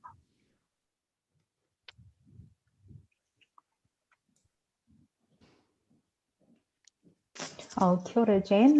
Well, I guess, first of all, thank you. It's been a wonderful privilege to be part of such an exceptional panel. I've really enjoyed listening to the kōrero today, and also the chat. Thank you to everyone for your engagement there. It's been really insightful, and I'm looking forward to going through that in more detail when I'm not as focused on the conversation. Look, this has been a fantastic conversation today. I think that there will be ongoing, ongoing spin-offs from today.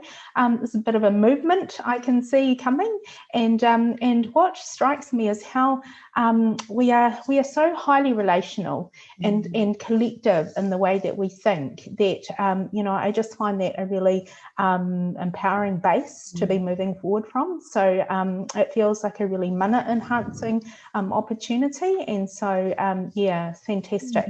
And I'd really like the opportunity to think strategically and for this more using the frameworks as tools, as Victoria has mentioned, and looking at how we can bring them together. So kia ora, everybody. Thank you. Kia ora. Thank you. And Victoria.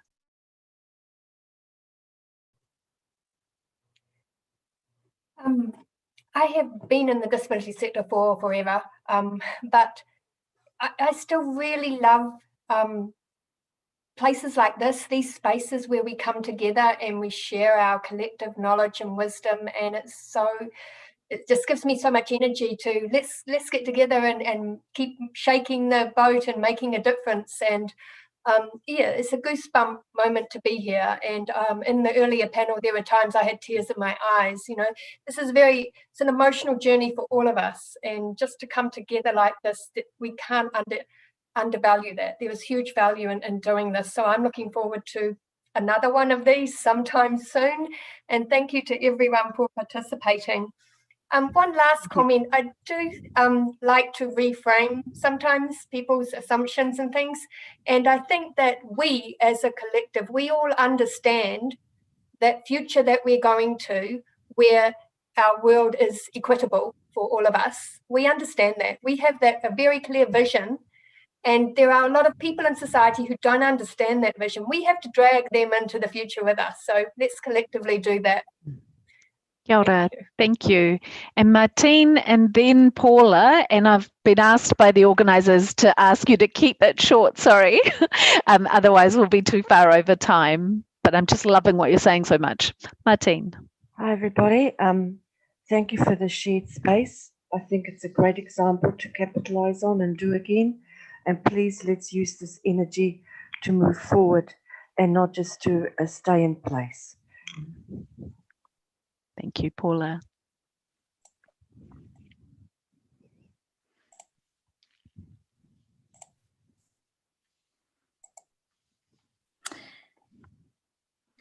Ngā mihi nui, everybody. Jan, thank you for emceeing. Thank you to my wonderful co-panelists for all your contributions. Obviously, sorry that Hannah couldn't make it today. She would have added some more lively points as well. I started my day this morning actually presenting at another conference. It was a global conference called Her Story. And it's women from around the globe telling their stories. And I started that quite early this morning, and then I listened to some of the stories, some of which were grounded actually in violence and abuse. And I think it got me really motivated even more for the rest of the day. So to finish with wonderful New Zealand woman and having this conversation has been really beneficial. So thank you to everyone for all your work. Jan, thank you for being a great ally. And you know, I'll finish with the cheeky suggestion that I started with, which is let's really make sure that in 3 years' time we've supported some wonderful disabled wahine and our disabled men to get into Parliament and help make a difference there. So ngā mihi nui, kia koutou katoa. Kia ora. And just as a very last word, I would just want to really thank everyone again for your wisdom, your experience, your expertise, and the path forward that you're offering us. This government is working towards an Aotearoa where family violence and sexual violence are an aberration and not the norm that they are now. And that is not possible without your expertise and tailoring responses that recognise the dynamics of violence experienced by disabled people. So thank you so much. And I'm really looking forward to hearing from my amazing, wonderful colleague, the Honourable Marama Davidson, next. You jump in. I'd like to thank very much everybody who's taken part in this panel. We've got Ronald, Victoria, Martine, Paula, and of course the amazing Jan, who's facilitated for us. Thank you so much to all of you for sharing your wisdom, your insights, and thank you, Jan, very much. There will be a small koha coming to you in the post. Remember, we had the books written by our lovely disabled women, and so we will send these out to you in the next few days. Thank you all so much. And now we're handing over to Rhonda, who is going to be, we've got a video from Rhonda, or at least a voiceover. Yeah. So we're just going to play a quick video, a quick recorded audio from our amazing Rhonda Commons on behalf of Access Alliance. Okay, Rhonda's video is not on, but press play. Yeah, play. What is the Access Alliance? It is a movement made up of 10 founding member organisations from the disability sector. They work with a range of supporting organisations, business champions, and nearly 7,000 individual supporting organisations, all advocating for people with access needs. This group includes 25% of the New Zealand population. It is made up of disabled people, older people, Māori, migrant with language and cultural differences, and those with temporary injuries as well as those with permanent disabilities. The goal of the Access Alliance is to enable every New Zealander to be able to truly participate in every aspect of New Zealand life, to have opportunity to learn, to get a job, and to take part in community and social life. Under the UN Convention on the Rights of Disabled People and CEDAW, how will this legislation help disabled women? It will create a legal framework which will have mandatory training, education, and enforceable consequences with real penalties for breaches. This will have a flow-on effect in the areas of domestic abuse, sexual violence, as well as every other situation where there is a power imbalance that continues to devalue all women who are disabled by our current systems and attitudes. Where are we now? Since 2016, we have grown into a movement. We now have cross-party support for the accessibility legislation. In June of this year, Cabinet agreed to progress on what the Accessibility Act will look like and will submit the final proposal in May 2021. What can we do? We must hold this government to account to follow through with this promise to bring in this law. Each of us can play a role in demonstrating that we have waited long enough as disabled women or women with access needs. We must demand that the government stops the discrimination. We can sign up to become a supporter on the website of the Access Alliance. If your organisation is not yet a supporter of the Access Alliance, we can encourage them to become a supporter. We can be a social media amplifier. We can share the message with our own networks. We can write to or visit our local MP. There are resources for this on the Access Alliance website. We can share our stories of barriers to inclusion to demonstrate the urgency for this inclusion. It gives me great pleasure to introduce Jane Pritchard. I'd like to tell you a little bit about Jane, who founded Pacific Women's Watch New Zealand 20 years ago. Jane has worked hard for decades fighting for women's and girls' rights and for gender justice. Her work for women has been recognised by the Queen with awards of the Queen's Service Order, which was awarded by the New Zealand government to recognise and reward volunteer service to the community.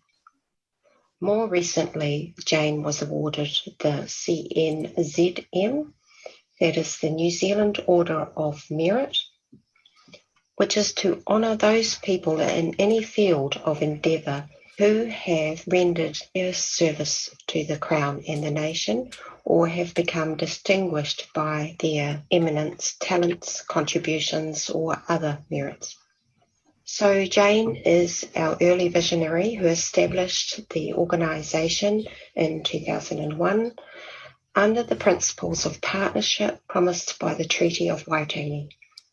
For many decades, Jane has championed the importance of CEDAW, the complete elimination of discrimination against women in Aotearoa, New Zealand, and in the Pacific region. Jane's hard work and perseverance led to Pacific Women's Watch New Zealand obtaining special consultative status with the UN ECOSOC, United Nations Economic and Social Council, in 2010. ECOSOC serves as the central forum for discussing international economic and social issues and formulating policy recommendations addressed to member states and the United Nations systems. It should be noted that Jane previously obtained this special status for the Association of Presbyterian Women. Now handing over to Jane Pritchard.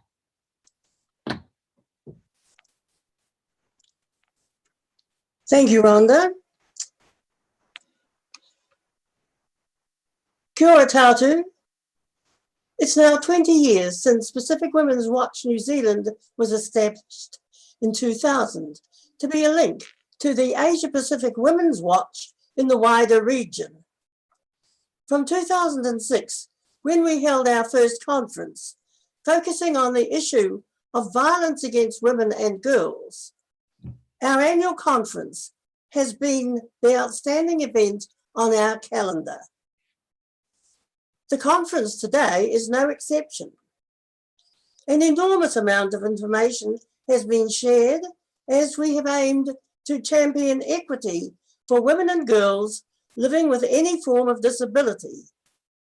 The critical importance of building relationships with those who can be allies in achieving the aim has been highlighted.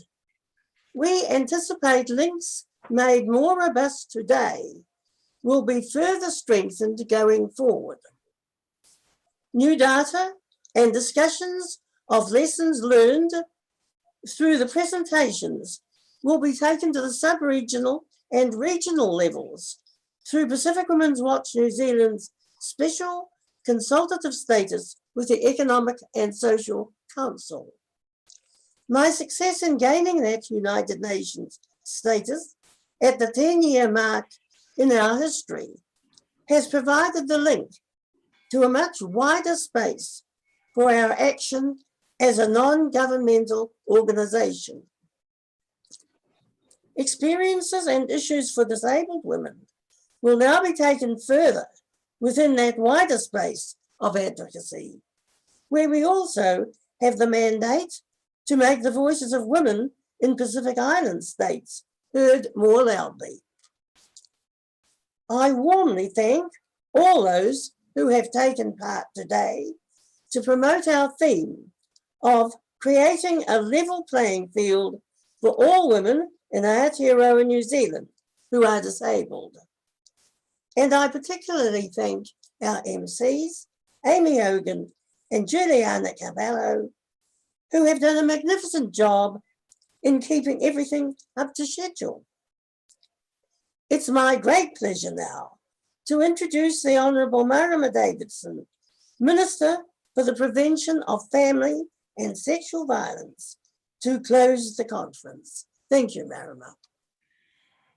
Kia ora, tēnā koe Jane, tēnā koutou Pacific Women's Watch, tēnā koutou everybody that has been able to join. What I can see, what I can pick up has been an incredibly inspiring discussion.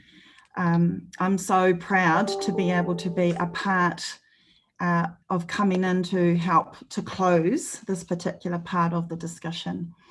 Jane, it's good to see you, even if it's on Zoom. And I recall the many incredible occasions and times that I have been able to work with Pacific Women's Watch New Zealand over the years, especially during my time at the Human Rights Commission and leaning into the broad platform of uplifting the rights of women and girls. And I also want to acknowledge my iwi and hapu from Te Tai Tokerau, Ngāpuhi and Te Raroa, and also from Te Tai Rāwhiti, no Ngāti Parau tēnei mokopuna. And so I'm here in my Auckland Green Party office. We have just finished an all-day workshop with our Māori members. And so I apologise that I was unable to join more of the incredible discussions today. We managed to finish a little bit early, and I managed to jump on, I think, the bulk of the family violence and sexual violence question at the end of the previous panel. So I'm hopefully going to have some time to quickly refer to some of the points that were raised as I was able to steal some time and jump onto that. we all want Aotearoa, our beautiful country, our beautiful whenua, to be a safe place for everyone, for all of our children, for our families, for our people, and for our communities. And we have an incredible opportunity to work together towards that, because unfortunately we all know that family violence and sexual violence is far too common. And as my incredible colleague Jan Logie referred to, we want to work towards family violence, sexual violence, all forms of violence not being the norm. And so I am incredibly deeply honoured to pick up the role of the Minister, and improved status of role, which is important. And it's where I acknowledge the incredible work that as Under Secretary, Jan was able to set and push him through some incredible challenges in trying to transform the whole system, the way that we are currently used to working in isolated and segregated ways when trying to address and reduce and end the high rates of violence. And I am now able to pick that work up as a minister. And I know that that means a lot to government departments and agencies, that increased status is something that I am ready to lean into and really help to lead the work across all of our systems, government, community, and all of our other sectors. And that is because, and I feel like I need to state the obvious to be really clear about where I stand as a Māori woman, as a mother and a grandmother on this issue.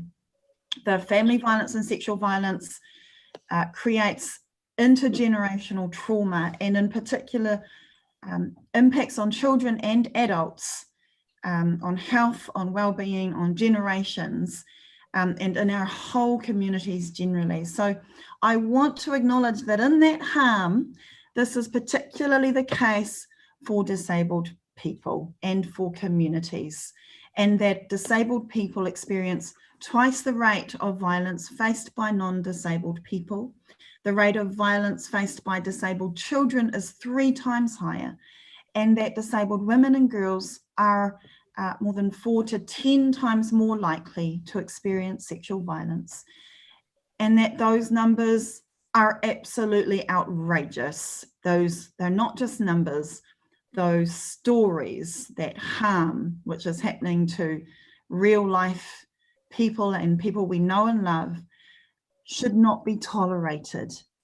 So there is an increase in my determination to make a difference as I begin this role because of that reality.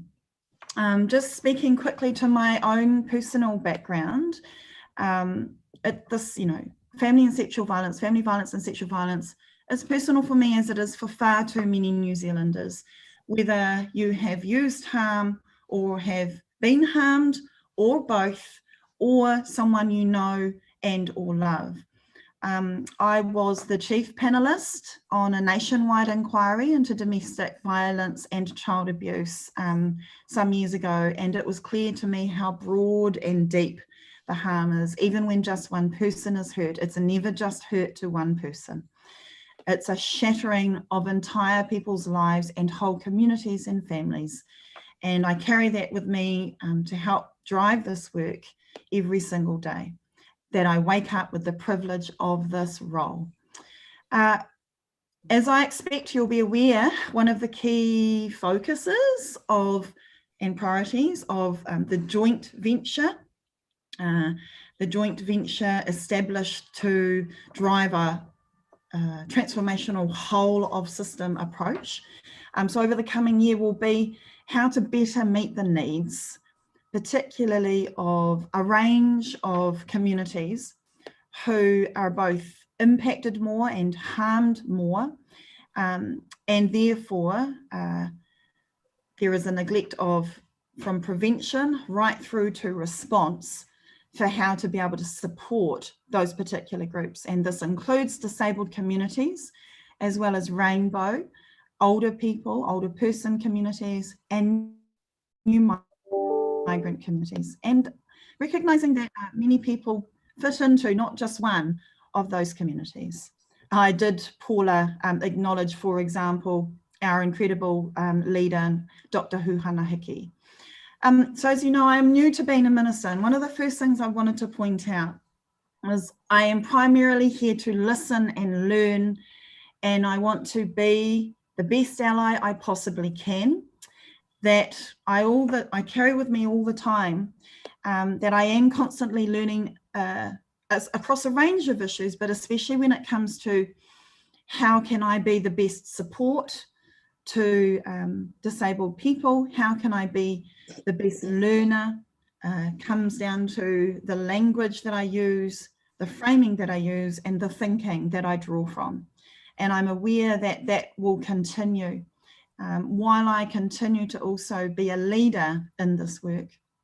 So very quickly, some of the key points that I was able to jot some notes down as I was listening to the last section of the panel. Absolutely hear that bottom-up services specifically for disabled women, to be able to give disabled women that choice of choosing from a range of services as is appropriate.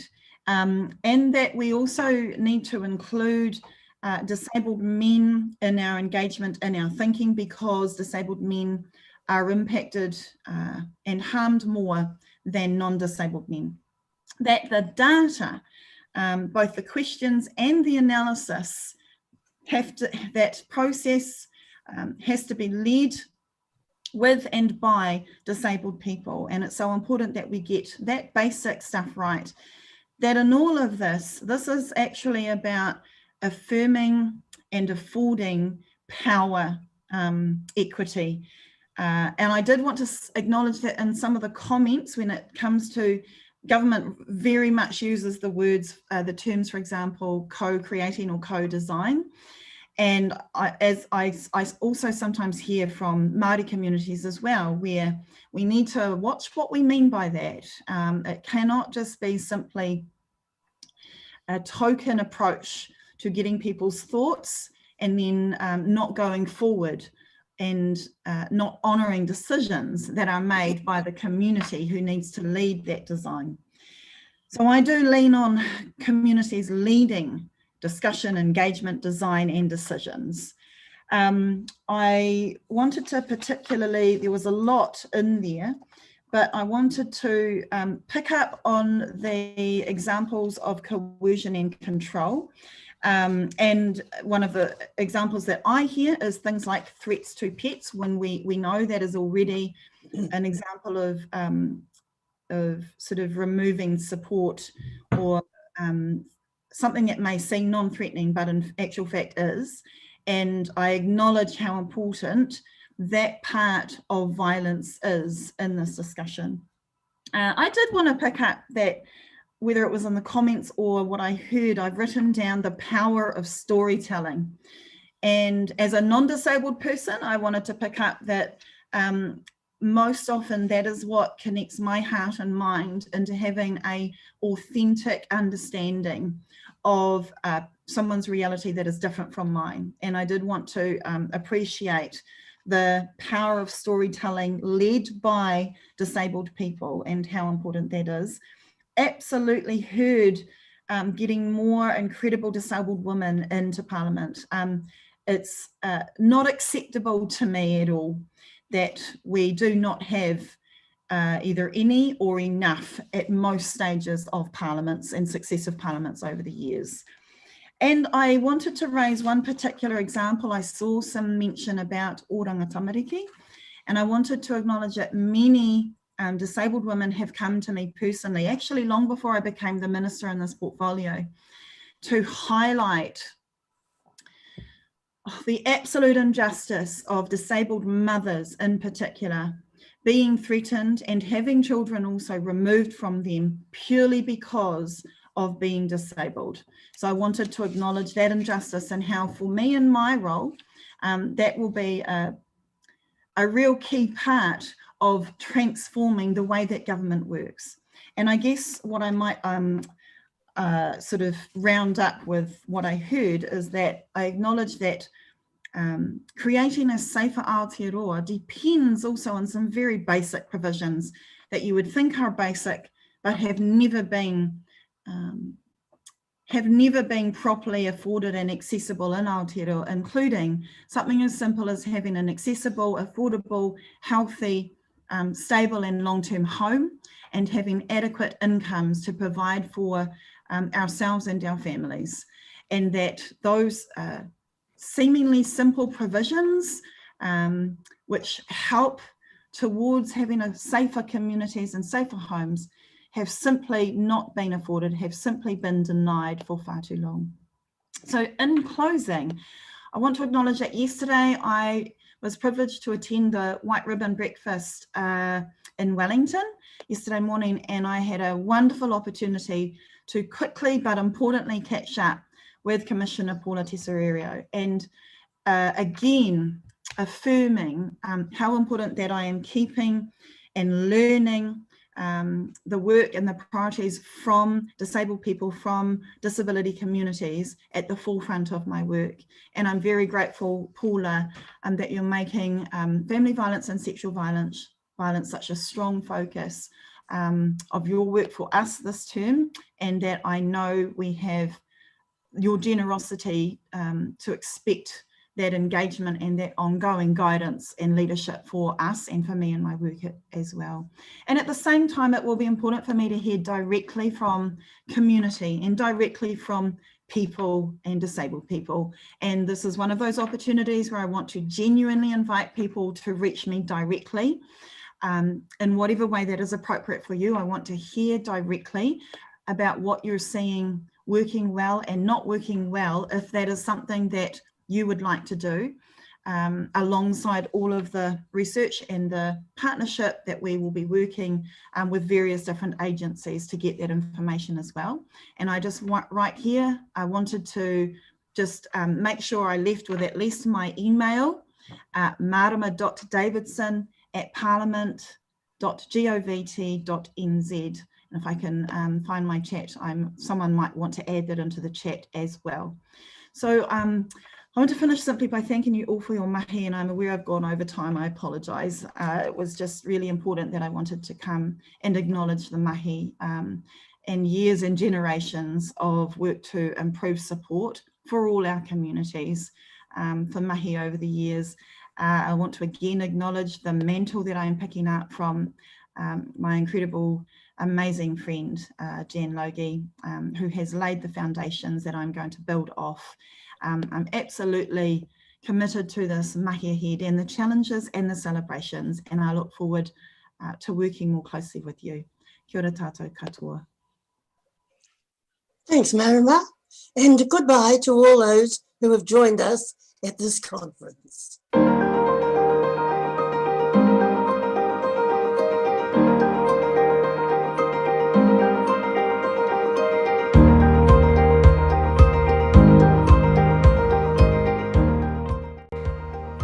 Pacific Women's Watch New Zealand would like to give special thanks to supporters and sponsors: Drake Medoc New Zealand, Disabled Persons Assembly New Zealand, Deaf Aotearoa, the Access Alliance, Yes Disability Resource Center, Disabilities, Disabled Women's Forum.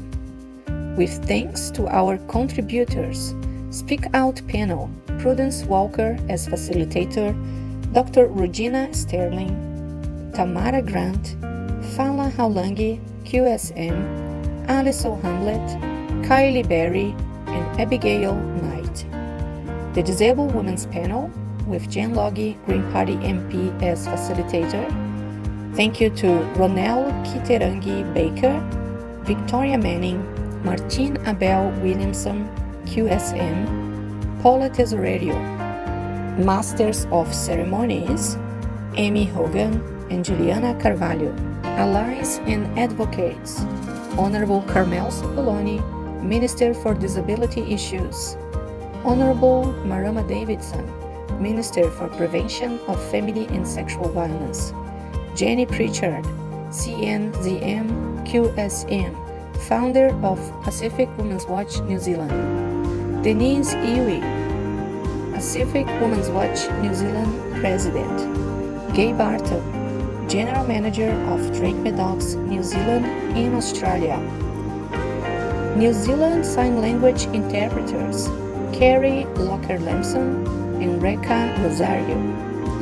Conference Team and Advisors, Laurie Magnus, Vicky Terrell, Rhonda Cummings, Maria Claire Baker, Christine King, Rosie Patterson Lima, Taryn Banks, Monica Leach, Dr. Huhana Hickey, Danica Revel, Beck Magnus, Yol Lelaulu, and Lynette Hunt.